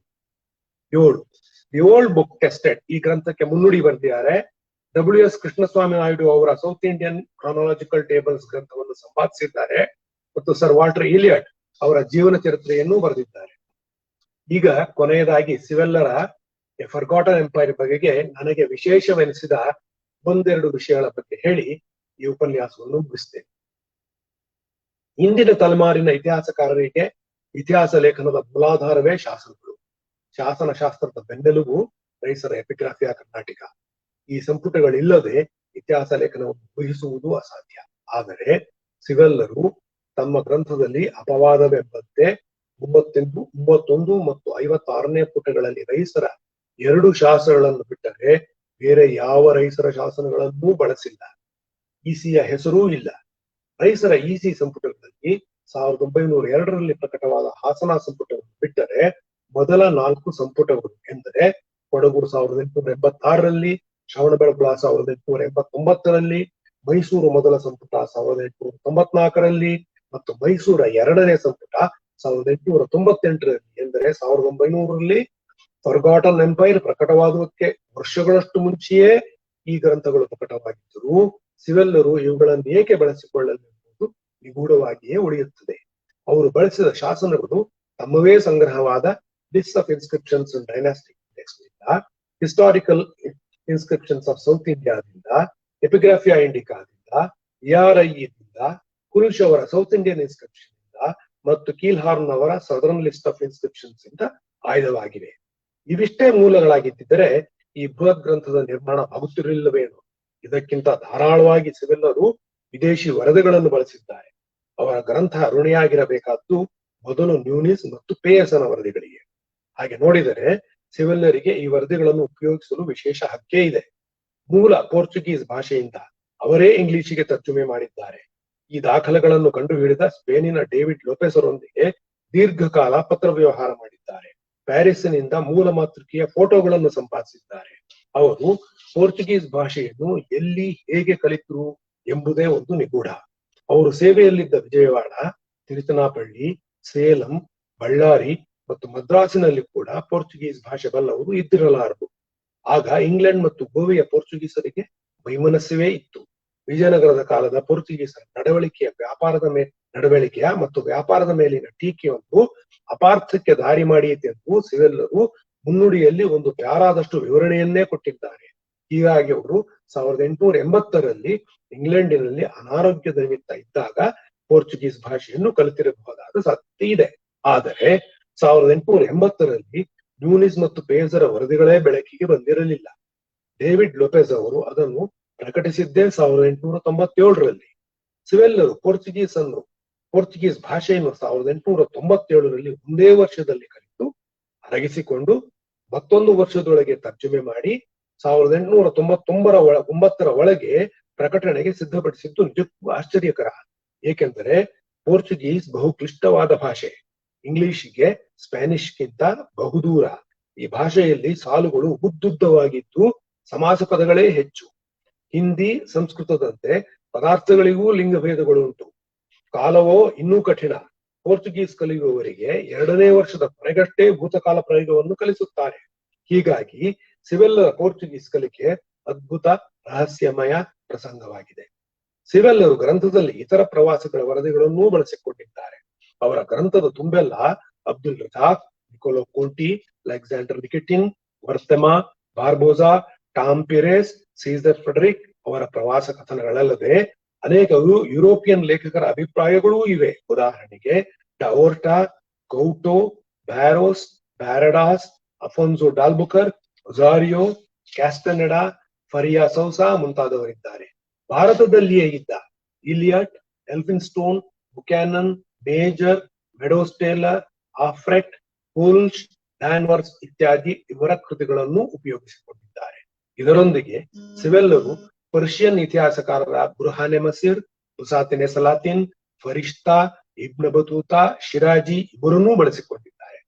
ಸಿವೆಲ್ಲರ ಗ್ರಂಥದ ಮತ್ತೊಂದು ಎದ್ದು ಕಾಣುವ ಅಂಶವೆಂದರೆ ಅವರ ಗ್ರಂಥದಲ್ಲೆಲ್ಲೂ ಸ್ಥಳೀಯ ಸಾಹಿತ್ಯದ ಆಕರಗಳನ್ನು ಬಳಸಿಕೊಂಡದೆಂಬುದು. ಭಾಷೆಯ ಅಡ್ಡಗೋಡಿಗಳೇ ನಿಜವಾದ ಕಾರಣವಾಗಿದ್ದರೂ ಇದನ್ನು ಕೊರತೆಯೆಂದೇ ಭಾವಿಸಲಾಗಿತ್ತು. ಇದರ ಪ್ರಾಮುಖ್ಯತೆ ನಮಗೆ ಅರಿವಾಗುವುದು ನಾವು ಎಸ್.ಕೆ. ಅಯ್ಯಂಗಾರ್ ಅವರ 1919ರ ಸೋರ್ಸಸ್ ಆಫ್ ವಿಜಯನಗರ ಹಿಸ್ಟರಿ ಗ್ರಂಥವನ್ನು ಓದಿದಾಗ ಮಾತ್ರವೇ. ಇತಿಹಾಸ ಲೇಖನವು ಪೂರ್ಣವಾಗುವುದೇ ಈ ಗ್ರಂಥವು ಒದಗಿಸುವ ಸಮೃದ್ಧ ಸಾಹಿತ್ಯಿಕ ಆಕರಗಳಿಂದ. ಈ ದಿಸೆಯಲ್ಲಿ ಇನ್ನೂ ಮುಂದೆ ಹೋದದ್ದು ನೀಲಕಂಠ ಶಾಸ್ತ್ರಿ ಮತ್ತು ನೇಲಟೂರು ವೆಂಕಟರಮಣಯ್ಯನವರ ಮಹತ್ವಾಕಾಂಕ್ಷೆಯ further sources of Vijayanagara history 1946ರಲ್ಲಿ 3 ಸಂಪುಟಗಳಲ್ಲಿ ಪ್ರಕಟವಾದ. ಸಿವೆಲ್ಲರು ಆಳರಸರ ಆಣತಿಯಂತೆ ತಮ್ಮ ಗ್ರಂಥದಲ್ಲಿ ಹಿಂದೂ ಮುಸ್ಲಿಂ ದ್ವೇಷ ಭಾವನೆಗಳನ್ನು ಬಿತ್ತಿದರೆಂಬ ಆಪಾದನೆ ಇದೆ. ಆದರೆ ನನ್ನ ದೃಷ್ಟಿಯಲ್ಲಿ ಇದರಲ್ಲಿ ಏನೂ ಸತ್ಯವಿಲ್ಲ. ಕೊನೆಯದಾಗಿ ಪುಸ್ತಕಗಳ ಯಾದಿಯಷ್ಟೇ ಸಿವೆಲ್ಲರಲ್ಲ ಎಂಬುದನ್ನು ನೆನಪಿಡಬೇಕು. ಆತನ ಭಾರತ ಪ್ರೀತಿ, ಭಾರತೀಯ ಇತಿಹಾಸದ ಬಗ್ಗೆ ಅಪಾರ ಆಸಕ್ತಿ, ನಿಸ್ವಾರ್ಥ ಸೇವೆ ಇವೆಲ್ಲ ಸಿವೆಲ್ಲರನ್ನು ಪ್ರಾತಸ್ಮರಣೀಯರನ್ನಾಗಿಸಿವೆ. ಉಪನ್ಯಾಸವನ್ನು ಮುಗಿಸುವ ಮುನ್ನ ಸಿವೆಲ್ಲರ ಇಂಡಿಯನ್ ಕ್ಯಾಲೆಂಡರ್ ಗ್ರಂಥದಲ್ಲಿ ಒಂದು ಅಭಿಪ್ರಾಯವನ್ನು ಹೇಳಬೇಕೆನಿಸುತ್ತದೆ. ಅದರಲ್ಲಿ ಹೇಳ್ತಾರೆ ಸಿವೆಲ್ರು, ಒಂದು ಶಾಸನದ ತೇದಿ ಸರಿಯೋ ಕೂಟವೋ ಎಂದು ನಿರ್ಧರಿಸಲು ದೇಶದ ಆ ಭಾಗದಲ್ಲಿ ಆ ಕಾಲದಲ್ಲಿ ಪ್ರಚಲಿತವಿದ್ದ ಪಂಚಾಂಗ ಅಥವಾ ಕಾಲಮಾನ ಪದ್ಧತಿ ಎಂದರೆ ಸಿದ್ಧಾಂತ, ಚಾಂದ್ರ ಸೌರಮಾನಗಳು, ಶಕೆ ಮತ್ತು ಆ ಪ್ರದೇಶದ ಅಕ್ಷಾಂಶ ರೇಖಾಂಶಗಳನ್ನು ಗಣನೆಗೆ ತೆಗೆದುಕೊಂಡರೆ ಮಾತ್ರ ಶಾಸನ ಕೂಟವೋ ಸರಿಯೋ ಹೇಳಲು ಸಾಧ್ಯ. ನಾವು ಹೀಗೆ ಮಾಡುತ್ತಿದ್ದೇವೆಯೇ? ಮತ್ತೊಮ್ಮೆ ಅಕಾಡೆಮಿಗೆ ವಂದನೆ ಹೇಳುತ್ತಾ ನನ್ನ ಉಪನ್ಯಾಸವನ್ನು ಮುಗಿಸುತ್ತಿದ್ದೇನೆ. ತುಂಬಾ ಧನ್ಯವಾದಗಳು ಡಾಕ್ಟರ್ ಅವರೇ. ಅತ್ಯಲ್ಪ ಸಮಯದಲ್ಲಿ ಮುಖ್ಯವಾಗಿದ್ದಂತ ವಿಚಾರದ ತಿರುಳುಗಳನ್ನ ನಮಗೆ ತಿಳಿಸ್ಕೊಟ್ಟಿದ್ದೀರಿ. ಅದರಲ್ಲೂ ಮುಖ್ಯವಾಗಿ ಕಾಲಗಣನೆ ಬಗ್ಗೆ. ಇದ್ರ ಬಗ್ಗೆ ಇತಿಹಾಸಕಾರರಲ್ಲಿ ಪ್ರಜ್ಞೆ ಕಡಿಮೆ ಇರುತ್ತೆ ಅನ್ಸುತ್ತೆ. ಎಲ್ಲರೂ ಐತಿಹಾಸಿಕ ಘಟನೆಗಳು, ಯುದ್ಧಗಳು, ಮತ್ತೆ ಈ ಪ್ಯಾಲೇಸ್ ಇಂಟ್ರಿಗ್ಸ್, ಅಂತಃಪುರದಲ್ಲಿ ಯಾವ ರೀತಿಯಾಗಿದ್ದಂತ ಕುತಂತ್ರಗಳು ನಡೆದವು ಎನ್ನುವುದರ ಬಗ್ಗೆ ಇರುವಂತಹ ಒಂದು ಕಾಳಜಿ ಸಮಯ ಗಣನದಲ್ಲಿ ಮತ್ತೆ ಕಾಲಗಣನದಲ್ಲಿ ಇರುವುದಿಲ್ಲ. ಹಾಗಾಗಿ ರಾಬರ್ಟ್ ಸಿವೆಲ್ ಅವರು ಅದರಲ್ಲಿ ಅದ್ಭುತವಾಗಿದ್ದಂತ ಕೃಷಿ ಮಾಡಿದ್ದಾರೆ ಅನ್ನುವಂತ ವಿಚಾರವನ್ನ ತಿಳಿಸ್ಕೊಟ್ಟಿದ್ದೀರಿ. ಅದರ ಜೊತೆಯಲ್ಲಿ ಅಮರಾವತಿಯಲ್ಲಿ ಆ ಬೌದ್ಧ ಅವಶೇಷಗಳನ್ನ ಹುಡುಕುವುದರಲ್ಲಿ ಅವರು ಎದುರಿಸಿದಂತ ಕಷ್ಟಗಳು, ಬಿಸಿಲು, ಕಳ್ಳರ ಕಾಟ, ಇವೆಲ್ಲ ಇಂದಿನ ಕಾಲದಲ್ಲಿ ಉತ್ಖನನ ಮಾಡುವವರಿಗೆ ಅನುಭವ ಇಲ್ಲದೆ ಇರುವಂತ ವಿಷಯಗಳಾಗಿರಬಹುದು. ಸುಮಾರು 120 ವರ್ಷಗಳ ಹಿಂದೆ ಇತಿಹಾಸಕಾರರು ಎಷ್ಟು ಕಷ್ಟಪಟ್ಟು ಒಂದೊಂದು ಇತಿಹಾಸದ ಮಾಹಿತಿಯನ್ನ ಸಂಪಾದಿಸಿದ್ರು ಅನ್ನುವುದರನ್ನ ಬಹಳ ಅಚ್ಚುಕಟ್ಟಾಗಿ ತಿಳಿಸ್ಕೊಟ್ಟಿದ್ರಿ. ಇದ್ರ ಬಗ್ಗೆ ಇವಾಗ 2 ಪ್ರಶ್ನೆಗಳಿವೆ ನಮ್ಮಲ್ಲಿ, ಪ್ರೇಕ್ಷಕರು ಕೇಳ್ತಾ ಇದ್ದಾರೆ. ಮೊದಲನೇ ಪ್ರಶ್ನೆಯನ್ನು ನಾನು ಓದ್ತೇನೆ. ಶಿವ ಅರುಣಿ ಅವರು, ಉಷಾರಾಣಿ ಅವರು, ರಾಬರ್ಟ್ ಸಿವೆಲ್ ಅವರ ಭಾಷಾ ಪ್ರಾವೀಣ್ಯತೆ ಬಗ್ಗೆ ತಿಳಿಸುವಿರಾ? ಫರ್ಗಾಟನ್ ಎಂಪೈರ್ ಕೃತಿ ರಚಿಸುವ ಕಾಲಕ್ಕೆ ಬಹುಭಾಷೆ ಕಲಿತಿರಬೇಕಿತ್ತಲ್ಲ, ಈ ಹಿನ್ನೆಲೆಯಲ್ಲಿ ಅವರ ಬಹುಭಾಷಾ ಪಾಂಡಿತ್ಯ ತಿಳಿಯುವ ಕುತೂಹಲ ಇದೆ ಅಂತ ಕೇಳ್ತಿದ್ದಾರೆ ಸರ್. ಇದ್ರ ಬಗ್ಗೆ ನಾನು ಲೇಖನದಲ್ಲಿ ಕೊನೆಯಲ್ಲಿ ಹೇಳಿದ್ದೀನಿ. ಅವರು ಪೋರ್ಚುಗೀಸ್ ಕಲ್ತು ತರ್ಜಮೆ ಮಾಡಿದ್ ನಿಜ, ಆದ್ರೆ ಯಾವಾಗ ಕಲ್ತರು ಅನ್ನೋ ಬಗ್ಗೆ ಇರೋ ಸಮಸ್ಯೆ ಕೂಡ ನಾನು ಹೇಳಿದ್ದೀನಿ. ಬಹುಭಾಷಾ ಅನ್ನಕ್ಕೆ ಅವರು ಸಂಸ್ಕೃತ ಖಂಡಿತ ಓದಿದ್ರು. ಯಾಕೆಂದ್ರೆ 1860-70 ಸಮಯದಲ್ಲಿ ಈಗ ನಾನು ಹೇಳಿದಂತ ಸೂರ್ಯ ಸಿದ್ಧಾಂತ, ಆರ್ಯ ಸಿದ್ಧಾಂತ, ಬ್ರಹ್ಮ ಸಿದ್ಧಾಂತಗಳು ಅವಿನ್ನು ಟ್ರಾನ್ಸ್ಲೇಷನ್ ಆಗಿದ್ದಿರ್ಲಿಲ್ಲ ಅಂತ ಭಾವಿಸ್ತೇನೆ ನಾನು. ಅವೆಲ್ಲ ಮೂಲ ಸಂಸ್ಕೃತದಲ್ಲೇ ಇದ್ವು, ಪ್ರಾಯಶಃ ಹಸ್ತಪ್ರತಿ ರೂಪದಲ್ಲೇ ಇದ್ವು, ಪಬ್ಲಿಷ್ ಕೂಡ ಆಗಿರ್ಲಿಲ್ಲ ಅಂತ ಭಾವಿಸ್ತೇನೆ. ಹಾಗಾಗಿ ಅವರು ಎಷ್ಟೋ ಸಂಸ್ಕೃತ ಖಂಡಿತ ಕಲ್ತಿರ್ಬೇಕು. ಇದಕ್ಕೆ ಅವ್ರು ಸಹಾಯ ಮಾಡಿದವರು ಒಂದು ಹೆಸರನ್ನ ನಾನು ಹೇಳಲಿಲ್ಲ ಮರ್ತೆ, ಬಾಲಕೃಷ್ಣ ದೀಕ್ಷಿತ್ ಅನ್ನೋ ಒಬ್ರು ಅವ್ರಿಗೆ ಸಹಾಯ ಮಾಡ್ತಾರೆ. ಇನ್ಫ್ಯಾಕ್ಟ್ ಇಂಡಿಯನ್ ಕ್ಯಾಲೆಂಡರ್ ಅನ್ನೋ ಪುಸ್ತಕನ ಇಬ್ರು ಸೇರಿ ಬರ್ದಿದ್ದಾರೆ. ಹಾಗಾಗಿ ಅವರ ಸಹಾಯದಿಂದ ಸಂಸ್ಕೃತನ ಕಲಿತು ಪ್ರಾಯಶಃ ಈ ಕಾಲಗಣನ ಪಂಚಾಂಗವನ್ನು ಇದರಲ್ಲಿರೋ ಅತಿ ಮುಖ್ಯವಾದ ಸಂಗತಿಗಳನ್ನ ಬಾಲಕೃಷ್ಣ ದೀಕ್ಷಿತ್ ಕಲಿತು ಕೊನೆಗೆ ಅವರಿಬ್ರು ಸೇರಿ ಆ ಇಂಡಿಯನ್ ಕ್ಯಾಲೆಂಡರ್ ಆ ಸೀರೀಸ್ ಗ್ರಂಥಗಳನ್ನ ಬರೆದಿದ್ದಾರೆ. ಹೀಗಾಗಿ ಬಹುಭಾಷಾ ಅನ್ನಕ್ಕೆ ನಮಗೆ ಖಚಿತವಾಗಿ ಗೊತ್ತಿರೋ ಹಾಗೆ ಪ್ರಾಯಶಃ ಒಂದಿಷ್ಟು ಕನ್ನಡ, ತಮಿಳು, ತೆಲುಗು, ಪೋರ್ಚುಗೀಸ್ ಮತ್ತೆ ಪರ್ಷಿಯನ್ ಅವ್ರಿಗೆ ಪರಿಚಯ ಇದ್ದಾಗಿಲ್ಲ. ಯಾಕೆಂದ್ರೆ ಯಾವಾಗ್ಲೂ ಅವರ ಫರ್ಗಾಟನ್ ಎಂಪೈರ್ ಅಲ್ಲಿ ಸ್ಕಾಟ್ಸ್ ಮತ್ತು ಬ್ರಿಗ್ಸ್ ಅವರ ಫರಿಷ್ಠ ಟ್ರಾನ್ಸ್ಲೇಷನ್ ಮಾಡ್ತಾರೆ ಹೊರತು ತಮ್ಮ ಸ್ವಂತ ಟ್ರಾನ್ಸ್ಲೇಷನ್ ಏನು ಉಲ್ಲೇಖಿಸಲ್ಲ. ಹಾಗಾಗಿ ಪರ್ಷಿಯನ್ ಅವ್ರಿಗೆ ತಿಳಿದಿರ್ಲಿಲ್ಲ ಅಂತ ಭಾವಿಸ್ತೀನಿ. ಅದು ಬಿಟ್ಟು ದಕ್ಷಿಣ ಭಾರತದ ಭಾಷೆಗಳು ಮತ್ತು ಪೋರ್ಚುಗೀಸ್ ಖಂಡಿತ ಅವರಿಗೆ ಗೊತ್ತಿತ್ತು, ಅದನ್ನ ಅವರು ಸಮರ್ಥವಾಗಿ ಉಪಯೋಗಿಸ್ಕೊಂಡಿದ್ದಾರೆ. ಈಚೆಗೆ ಅವರ ಟ್ರಾನ್ಸ್ಲೇಷನ್ ಬಗ್ಗೆ, ತರ್ಜುಮೆ ಬಗ್ಗೆ ಒಂದಿಷ್ಟು ಅಸಮಾಧಾನ ವ್ಯಕ್ತವಾಗಿತ್ತು.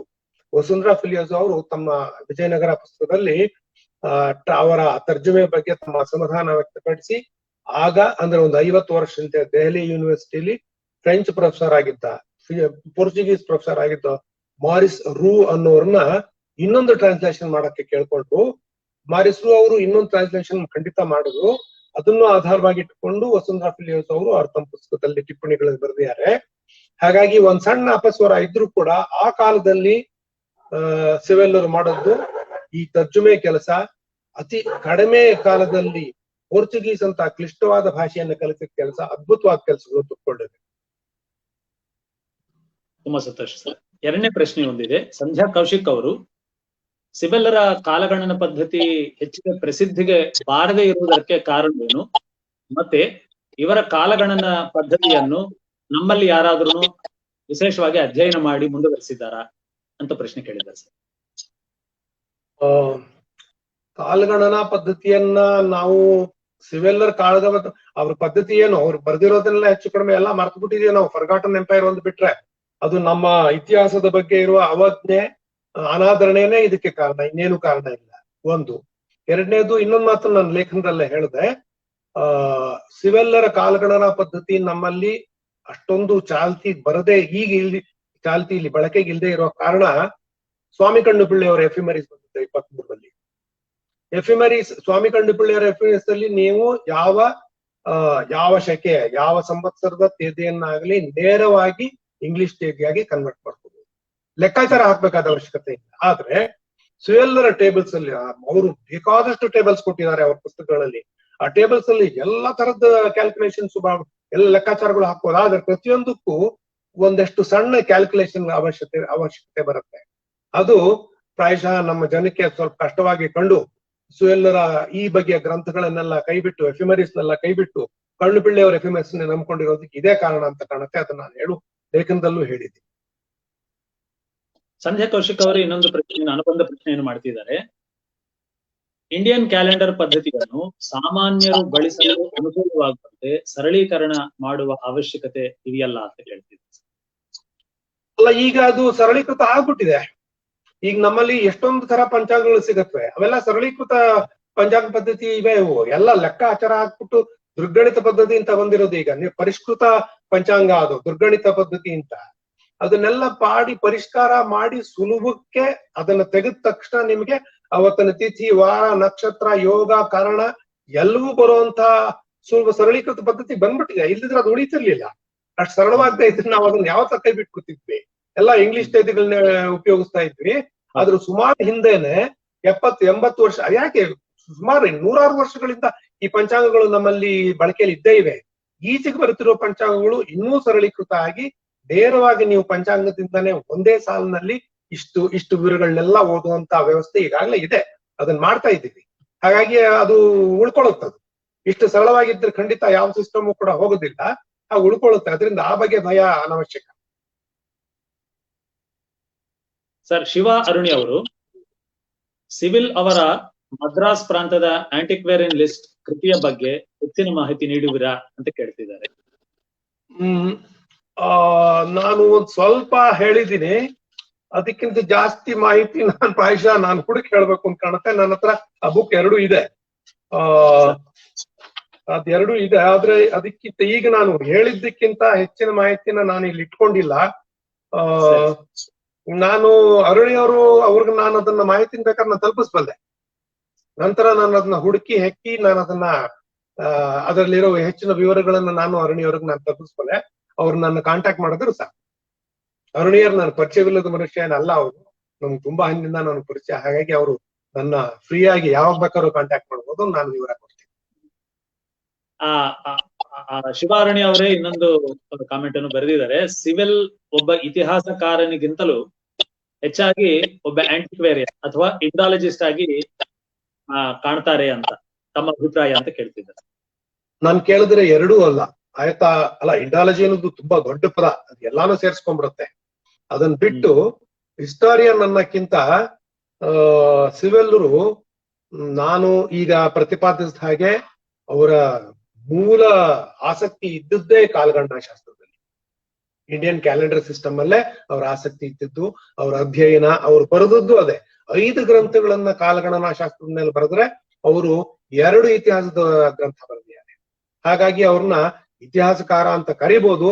ಅದೇನಿದ್ರು ಕಾಲಗಣನಾ ಶಾಸ್ತ್ರದ ಒಬ್ಬ ಎಕ್ಸ್ಪರ್ಟ್ ಅಂತ ಕರೆದ ಮೇಲೆ ಅವ್ರನ್ನ ಇತಿಹಾಸಕಾರ ಅಂತ ಕರಿಬಹುದು ಏನೋ. ಆದ್ರೆ ಅವ್ರು ಬರೆದ ಗ್ರಂಥ ಉದ್ದ ಗ್ರಂಥ ಆದ್ರಿಂದ ಫಾರ್ಗಾಟನ್ ಎಂಪೈರ್ ಅದು ವಿಜಯನಗರದ ಇತಿಹಾಸಕ್ಕೆ ಮೊಟ್ಟ ಮೊದಲು ಓನಾಮ ಹಾಡಿದಂತ ಗ್ರಂಥವಾದ್ರಿಂದ ಹಾಗಾಗಿ ಅದೊಂದರ ಹೆಸರೇ ಉಳ್ಕೊಂಡ್ ಬಂದಿದೆ. ಅವ್ರು ಮಾಡಿದ ಇನ್ನ ಸ್ತುತ್ಯವಾದ ಬೇರೆ ಕೆಲಸಗಳು ಅದೇ ಇದರ ಕಾಲಗಣನಾ ಶಾಸ್ತ್ರದ ಕೆಲಸಗಳೆಲ್ಲ ಹಿಂದೆ ಸರಿದು ಹೋಗ್ಬಿಟ್ಟಿವೆ. ಮೇಲೆ ಜನಕ್ಕೆ, ನಮಗೆ ವಿದ್ವಾಂಸರುಗಳಿಗೂ ಕೂಡ ಕಾಲಗಣನಾ ಶಾಸ್ತ್ರದಲ್ಲಿ ಈಗ ನಮಗೆ ಆಸಕ್ತಿ ತುಂಬಾ ಕಡಿಮೆ ಆಗ್ಬಿಟ್ಟಿದೆ, ಹೋಗೇ ಬಿಟ್ಟಿದೆ. ಯಾಕೆಂದ್ರೆ ಅದು ಕ್ಲಿಷ್ಟವಾದ್ದು, ಅದಕ್ಕೆ ತುಂಬಾ ಅಭ್ಯಾಸ ಬೇಕು. ಅದನ್ನ ಅರ್ಥ ಮಾಡ್ಕೊಳ್ಬೇಕಾರೆ, ಅದನ್ನ ಉಳಿಸ್ಕೋಬೇಕಾರೆ. ಹಾಗಾಗಿ ಅದು ಹಿಂದೆ ಸರಿದು ಹೋಗಿದೆ. ಅದನ್ನ ಬರೆದಂತ ಸಿವೆಲ್ಲರ ಆ ಬಗೆಯ ನೆನಪು ಹಿಂದೆ ಸರಿದಿದೆ. ಸಿವೆಲ್ರು ಈಗ ನಮ್ಮ ಮನಸ್ಸಲ್ಲಿ ಉಳಿದಿರೋದು ಕೇವಲ ಇತಿಹಾಸಕಾರರಾಗಿ. ಪ್ರಾಯಶಃ ಇದು ನಾವು ಅವ್ರು ಮಾಡ್ತಿರೋ ದೊಡ್ಡ ಅನ್ಯಾಯ ಅನ್ಸುತ್ತೆ. ಇದನ್ನ ಸರಿಪಡಿಸೋ ಪ್ರಯತ್ನ ಆಗ್ಬೇಕು. ಈ ರಾಬರ್ಟ್ ಸಿವೆಲ್ಗಾಗ್ಲಿ ಅಥವಾ ವಿಜಯನಗರ ಇತಿಹಾಸಕ್ಕೆ ಸಂಬಂಧ ಇಲ್ದಂಗಿರುವಂತ ಇನ್ನೊಂದು ಪ್ರಶ್ನೆ ಬಂದಿದೆ. SPR ಅವರು ರಟ್ಟಮತ ಪಂಚಾಂಗ ಬಗ್ಗೆ ಏನಾದರೂ ಹೇಳಿ ಸರ್ ಅಂತ ಕೇಳ್ತಿದ್ದಾರೆ. ಇಲ್ಲ, ನನಗೆ ಅದ್ರ ಬಗ್ಗೆ ಏನು ಮಾಹಿತಿ ಇಲ್ಲ. ನಾನು ಕಾಲಗಣನಾ ಶಾಸ್ತ್ರವನ್ನ ಅಭ್ಯಾಸ ಮಾಡಿದವನಲ್ಲ. ಕೆಲಸಕ್ಕೆ ಎಷ್ಟು ಬೇಕೋ ಅಷ್ಟು ವರ್ಕಿಂಗ್ ನಾಲೆಡ್ಜ್ ಅಂತ ಅಷ್ಟಿದೆ ನನ್ನ ಹತ್ರ. ಅದು ಬಿಟ್ಟು ನಾನು ಈ ತರ ಇಂಡಿವಿಜುವಲ್ ಪಂಚಾಂಗ ಅಲ್ಲ, ಆ ತರ 100 ಪಂಚಾಂಗಗಳಿವೆ ಕರ್ನಾಟಕದಲ್ಲಿ ಹಾಗೂ ತಮಿಳ್ನಾಡಲ್ಲಿ. 100 ಪಂಚಾಂಗ, ಒಂದೊಂದು ಡಿಸ್ಟ್ರಿಕ್ಟ್ಗೆ ಒಂದೊಂದು ಪಂಚಾಂಗಗಳು 100 ವರ್ಷಗಳಿಂದ ಬಂದ್ಬಿಟ್ಟಿದೆ. ಅದನ್ನ ಎಲ್ಲವನ್ನೂ ಅಭ್ಯಾಸ ಮಾಡೋದು ಪ್ರಾಯಶಃ ಸಾಧ್ಯವಿಲ್ಲದ ಕೆಲಸ ಅಂತ ಕಾಣುತ್ತೆ. ತಮ್ಮ ಫೀಲ್ಡ್ ಆಫ್ ಇಂಟ್ರೆಸ್ಟ್ ಎಲ್ಲಿದೋ ಅದನ್ನ ಮಾತ್ರ ಅಭ್ಯಾಸ ಮಾಡ್ಕೋಬೇಕು. ನಾನು ರಟ್ಟಮತದ ಪಂಚಾಂಗದ ವಿಷಯ ನಾನೇನು ಓದಿಲ್ಲ, ನಾನೇನು ಹೇಳಲಾರೆ. ಅಮರಾವತಿ ಸ್ತೂಪದ ಕುರಿತಂತೆ ಸಿವಿಲ್ ಅವರ ರಿಪೋರ್ಟ್ ಪ್ರಕಟವಾಗಿದೆಯಾ ಅಂತ ಹೇಳಿ ಶಿವ ಅರುಣಿ ಅವರು ಕೇಳ್ತಿದ್ದಾರೆ. ಇದೆ, ಇದೆ, ನನ್ನ ಹತ್ರ ಇದೆ. ಡಿಜಿಟಲ್ ಕಾಪಿ ಇದೆ. ಅದರದ್ದು ನಾ ಕೊಡ್ತೀನಿ ಬೇಕಾದ್ರೆ, ಏನ್ ತೊಂದ್ರೆ. ಈಗ ತಮ್ಮ ಉಪನ್ಯಾಸದ ಬಗ್ಗೆ ಕೆಲವೊಂದು ಪ್ರತಿಕ್ರಿಯೆಗಳು ಬಂದಿವೆ ವೀಕ್ಷಕರಿಂದ. ಧರಣೇಂದ್ರ ಕುಮಾರ್ ಅವರು ಉತ್ತಮ ಉಪನ್ಯಾಸ ಸರ್ ಅಂತ ಹೇಳಿ ತಮ್ಮ ಪ್ರತಿಕ್ರಿಯೆಯನ್ನ ವ್ಯಕ್ತ ಮಾಡಿದ್ದಾರೆ. ಹಾಗೆ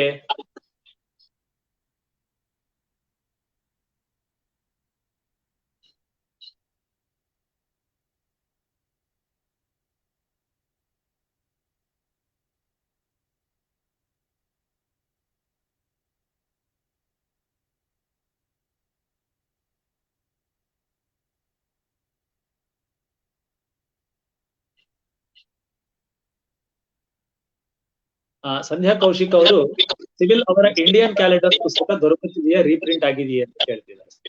ಇಲ್ಲ, ರೀಪ್ರಿಂಟ್ ಆಗಿಲ್ಲ, ಬಟ್ ಡಿಜಿಟಲ್ ಕಾಪಿ ಸಿಗತ್ತೆ. ಡಿಜಿಟಲ್ ಕಾಪಿ ಸಿಗತ್ತೆ, ರೀಪ್ರಿಂಟ್ ಆಗಿಲ್ಲ. ಒಂದೇ ಒಂದ್ಸತಿ ಬಂದಿದ್ದದು, ತಿರ್ಗಾ ರೀಪ್ರಿಂಟ್ ಆಗಿಲ್ಲ, ಬಟ್ ಡಿಜಿಟಲ್ ಕಾಪಿ ಇದೆ. Thank you sir. ಈಗ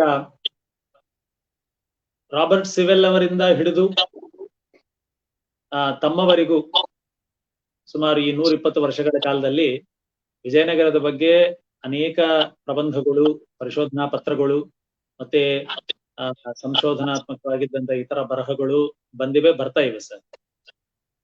ಸೊ ಈ ನಿಟ್ಟಿನಲ್ಲಿ ನಾವು ನೋಡಿದ್ರೆ ಸುಮಾರು 120 ವರ್ಷಗಳ ಕಾಲದ ಈ ಅವಧಿಯಲ್ಲಿ ಬಂದಿದಂತ ಸಾಹಿತ್ಯವನ್ನು, ಅಂದ್ರೆ ವಿಜಯನಗರ ಸಾಮ್ರಾಜ್ಯದ ಕುರಿತ ಸಾಹಿತ್ಯವನ್ನು ನೋಡಿದ್ರೆ ಇನ್ನು ಏನನ್ನ ಬರೀಲಿಕ್ಕೆ, ಪರಿಶೋಧನೆ ಮಾಡ್ಲಿಕ್ಕೆ ಉಳಿದಿದೆಯಾ ಅಂತ ನಿಮ್ಗೆ ಏನನ್ನ ಅನ್ಸತ್ತ? ಅಥವಾ ಎಲ್ಲವನ್ನು ನಾವು ನೋಡ್ಬಿಟ್ಟಿದ್ವಿ, ಎಲ್ಲವನ್ನು ಕವರ್ ಮಾಡಿಬಿಟ್ಟಿದ್ವಿ, ಇನ್ನೇನು ಉಳಿದಿಲ್ಲ ಅನ್ನುವಂತ ಏನನ್ನ ಒಂದು ಭಾವನೆ ಬರ್ಲಿಕ್ಕೆ ಸಾಧ್ಯತೆ ಇದೆಯಾ? ಇದನ್ನ ಈ ಪ್ರಶ್ನೆ ನಾನು ಅನೇಕ ಸಲ ಎದುರಿಸಿದ್ದೀನಿ. ಈ ಪ್ರಶ್ನೆ ಒಂದು ವಾಕ್ಯದಲ್ಲಿ ಇದಕ್ಕೆ ಉತ್ತರ ಹೇಳ್ಬೋದು. ಇವತ್ತಿನಿಂದ 100 ಜನ ಡೆಡಿಕೇಟೆಡ್ ವಿಜಯನಗರ ಸ್ಕಾಲರ್ಸ್ ಅವ್ರನ್ನ ಕೂಡ್ ಹಾಕಿ ಅವ್ರನ್ನ ನೀವು ವಿಜಯನಗರ ಇತಿಹಾಸನ ಏನು ಉಳಿದಿದ್ಯೋ ಬರೀರಿ ಅಂದ್ರೆ ಇನ್ನು 20 ವರ್ಷ ಆದ್ರೂ ಕೂಡ ಅವ್ರ ಕೆಲಸ ಮುಗ್ದಿರಲ್ಲ. ಅಷ್ಟು ಮಾಡ್ಬೇಕಾದ್ದಿದೆ. ವಿಜಯನಗರದ ಇತಿಹಾಸ ಸಂದರ್ಭದಲ್ಲಿ ಇದುವರೆಗೂ ಆಗಿರೋ ಕೆಲಸ 40-50% ಕೂಡ ಇಲ್ಲ. ಇದು ತುಂಬಾ ಇದರಿಂದ ಸಂಕಟದಿಂದ ಹೇಳ್ಬೇಕಾದ ಮಾತು ಇದು. ಯಾಕೆ ಅಂತಂದ್ರೆ ಈಗ ಒಂದು 10-15 ವರ್ಷದಿಂದ ನನ್ನನ್ನ ಒಬ್ಬ ಹಿಸ್ಟ್ರಿ ಪ್ರೊಫೆಸರ್ ಒಬ್ರು ಒಂದ್ಸತಿ ಫೋನ್ ಮಾಡೋದು. ನಾನೊಂದು ನಡೆಸ್ತಾ ಇದ್ದೀನಿ, ಒಂದು ಕಾನ್ಫರೆನ್ಸ್ ಅದ್ರಲ್ಲಿ ನೀವು ಯಾರೋ ನಿಮ್ ಹೆಸರು ಹೇಳಿದ್ರು, ನೀವು ಬಂದು ಒಂದು ಪೇಪರ್ ಓದ್ಬೇಕು. ಆಯ್ತು ಸರ್, ಓದ್ತೀನಿ ಅಂತೆ. ಯಾವ ವಿಷಯ ಓದ್ತೀರಿ? ವಿಜಯನಗರ ಒಂದೇ ಸರ್ ನಾನು ಚೂರುಪಾರು ಓದಿರೋದು, ನಾನು ಓದ್ರೆ ಅದೊಂದನ್ನೇ. ಅಯ್ಯೋ, ವಿಜಯನಗರದಲ್ಲಿ ಏನ್ರಿ ಇದೆ, ಎಲ್ಲ ಬರೋದು ಆಗೋಗ್ಬಿಟ್ಟಿದೆ, ಏನಿದೆ ಅದ್ರಲ್ಲಿ, ಬೇರೆ ಏನಾದ್ರು ಮಾಡಿ. ನಾನ್ ಕೈ ಮುಗ್ದೆ, ನನಗೆ ಇನ್ನೇನು ಬರಲ್ಲ ಸ್ವಾಮಿ, 2 ಅಕ್ಷರ ಅದ್ರಲ್ಲೇ ಬರೋದು, ಅದರಿಂದ ನಾನು ಬರಲ್ಲ ಅಂತ ಓದಿಲ್ಲ. ಅವರು ಆಮೇಲಿಂದ ವೈಸ್ ಚಾನ್ಸಲರ್, ಪ್ರೋ ಚಾನ್ಸಲರ್ ಆದ್ರು ಯಾವ್ದೋ ಒಂದು ಯೂನಿವರ್ಸಿಟಿಗೆ. ಈಗ ವಿದ್ವಾಂಸರಲ್ಲಿ ಈ ಬಗ್ಗೆ ಭಾವನೆ ಇದೆ. ಅದನ್ನ ಹೇಳಕ್ ಸಾಧ್ಯವಿಲ್ಲ. ಇನ್ನು ಎಷ್ಟು ಕೆಲಸ ಆಗ್ಬೇಕಾಗಿದೆ ಅಂತಂದ್ರೆ, ನೋಡ್ರಿ, ಕೃಷ್ಣರಾಯ ಸತ್ತಿದ ದಿವಸ ಗೊತ್ತಿಲ್ಲ ಇನ್ನು ನಮ್ಗೆ. ಕೃಷ್ಣರಾಯ ಹುಟ್ಟಿದ ದಿವಸ 1976ನೇ ಇಸ್ವಿ ತನಕ ಗೊತ್ತಿರ್ಲಿಲ್ಲ. ಮತ್ತೆ ಈಗ 2001-2ನೇ ಇಸ್ವಿಲಿ ನಮ್ಮ ಪರಮಶಿವಮೂರ್ತಿ ಅವರೊಂದು ಶಾಸ್ತ್ರ ತೋರಿಸೋ ತನಕ ಕೃಷ್ಣರಾಯನ ಖಚಿತವಾದ ಪಟ್ಟಾಭಿಷೇಕದ ತೇದಿ ಗೊತ್ತಿರ್ಲಿಲ್ಲ. ಅಲ್ಲ, ಅದನ್ನ ಬೇರೆ ತರದಲ್ಲಿ ಅದನ್ನ ನಿರ್ಧರಿಸಬಹುದಾಗಿತ್ತು, ಆಗಿಲ್ಲ, ಅದು ಬೇರೆ ಸಮಾಚಾರ. ಅದು ಸಿವೆಲ್ರೆ ಅವ್ರ ಗ್ರಂಥದಲ್ಲೇ ಹೇಳಿರೋ ಹಾಗೆ ಶುಕ್ಲ ಸಂವತ್ಸರದಲ್ಲೋ ಹಿಂದಿನ ಸಂವತ್ಸರದಲ್ಲೋ 1909ರಲ್ಲೋ 10ರಲ್ಲೋ ಅಂತ ನೆನಗುದಿಗೆ 100 ವರ್ಷ ನೆನಗುದಿಗೆ ಬಿದ್ದಿತ್ತು. ಅತ್ತಿವಟ್ಟಿ ಶಾಸನ ಒಂದ್ ಸಿಕ್ಕ ಮೇಲೆ ಪರಮಶಿವಮೂರ್ತಿಗಳಿಗೆ ಅದು ಶುಕ್ಲ 1910 ಅಂತಾನೆ ಖಚಿತವಾಯ್ತು. ಹೀಗೆ ವಿಜಯನಗರದ ಅತಿ ಪ್ರಸಿದ್ಧ ಚಕ್ರವರ್ತಿ ಕೃಷ್ಣರಾಯನ ಹುಟ್ಟಿದ ದಿನವೇ ಗೊತ್ತಿರ್ಲಿಲ್ಲ ನಮಗೆ 76ನೇ ಇಸ್ವಿ ತನಕ.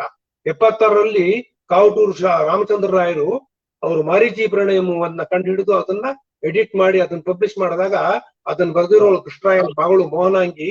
ಅದ್ರಲ್ಲಿ ಅವಳು ಅವರಪ್ಪ ಹುಟ್ಟಿದ ತೇದಿ ಕೊಡ್ತಾಳೆ, ವಿಕೃತಿ ಪುಷ್ಯ ಶುದ್ಧ ಏಕಾದಶಿ ದಿವಸ ಅಂತ.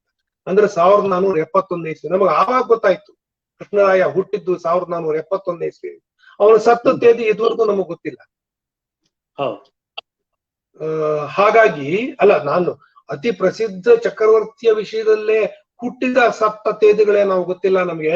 ಇನ್ನು ನಾವು ಯಾವ ಧೈರ್ಯದ ಮೇಲೆ ವಿಜಯನಗರದ ಇತಿಹಾಸ ಮುಗಿದೋಗ್ಬಿಟ್ಟಿದೆ, ಬರೆಯೋದೇನಿಲ್ಲ, ಎಲ್ಲ ಕಂಡಿಡ್ಬಿಟ್ಟಿದ್ದಾರೆ ಅಂತ ಹೇಳಕ್ಕೆ ಯಾವ ಮುಖ, ಯಾವ ಧೈರ್ಯ ಇದೆ ನಿಮ್ಗೆ? ಯಾವ ಮುಖ ಇದೆ?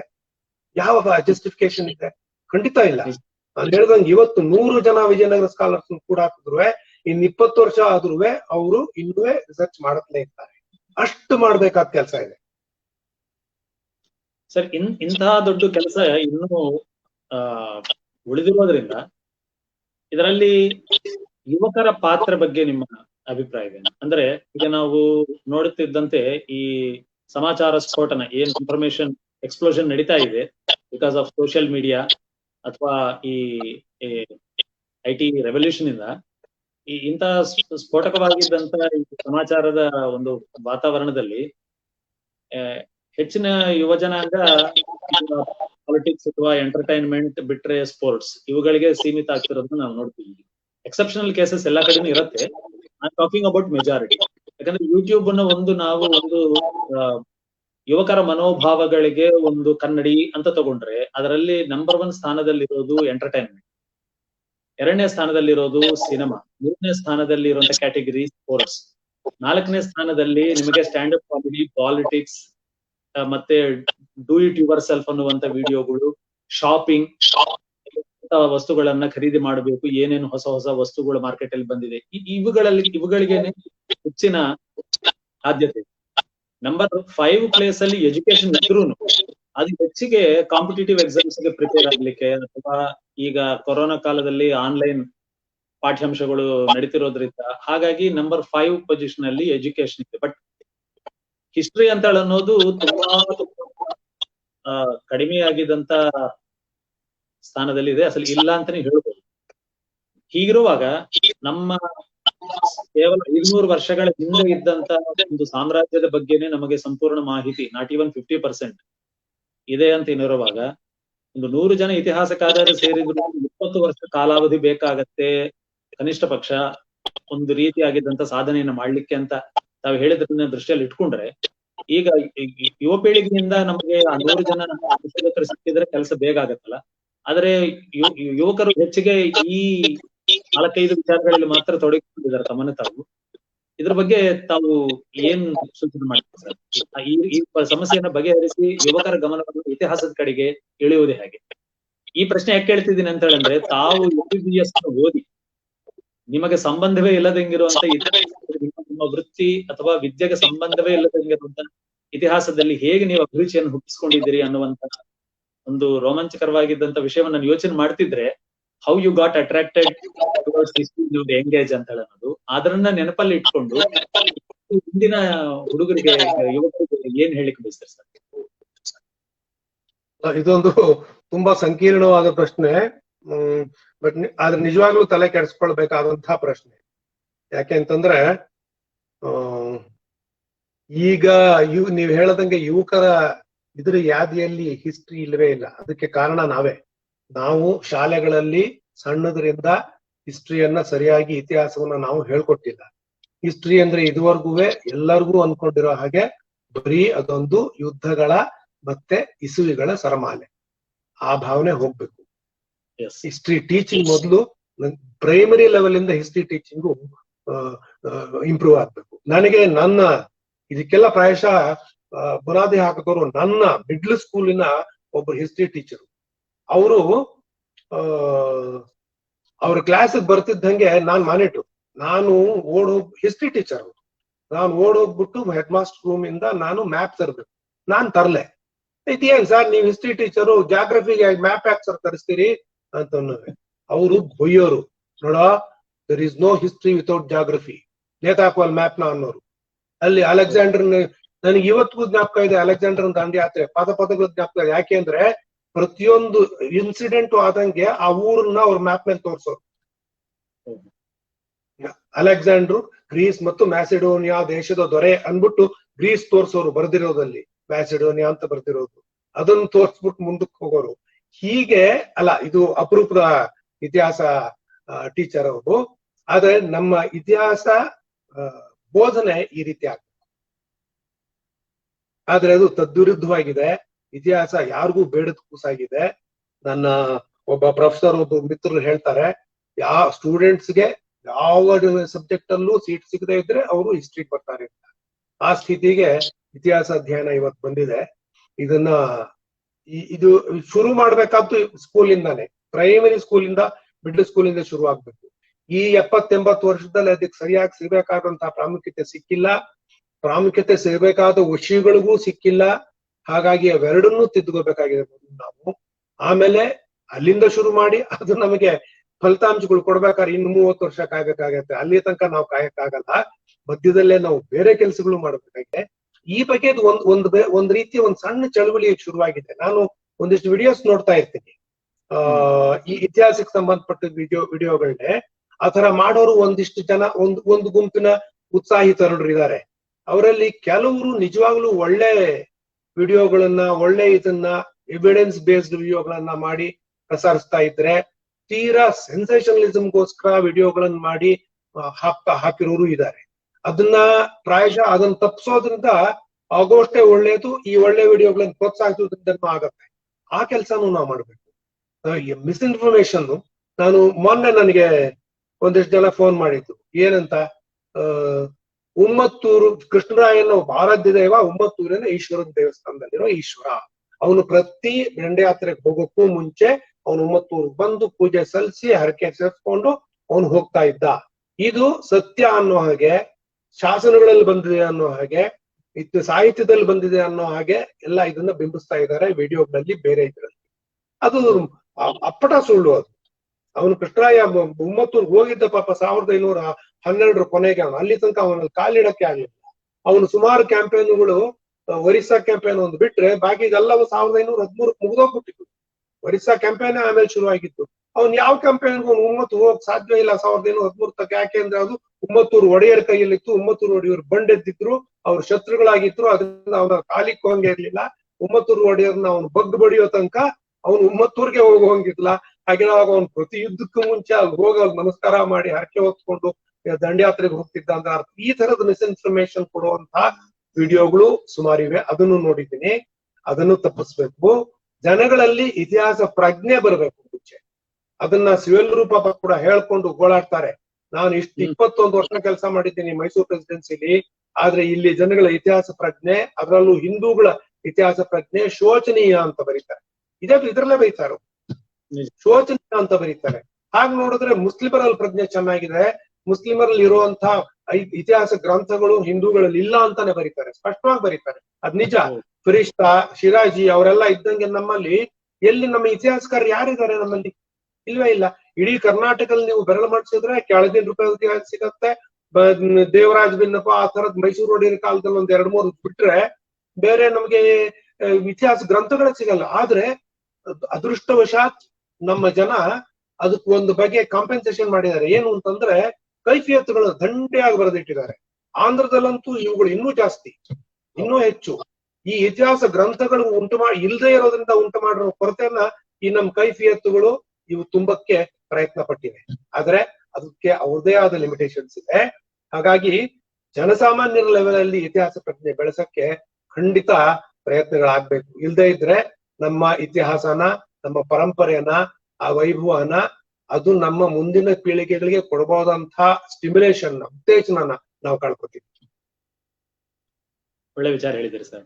ಈಗ ಮತ್ತೆ ನಾವು ವಿಜಯನಗರ ಇತಿಹಾಸಕ್ಕ ಹೋದ್ರೆ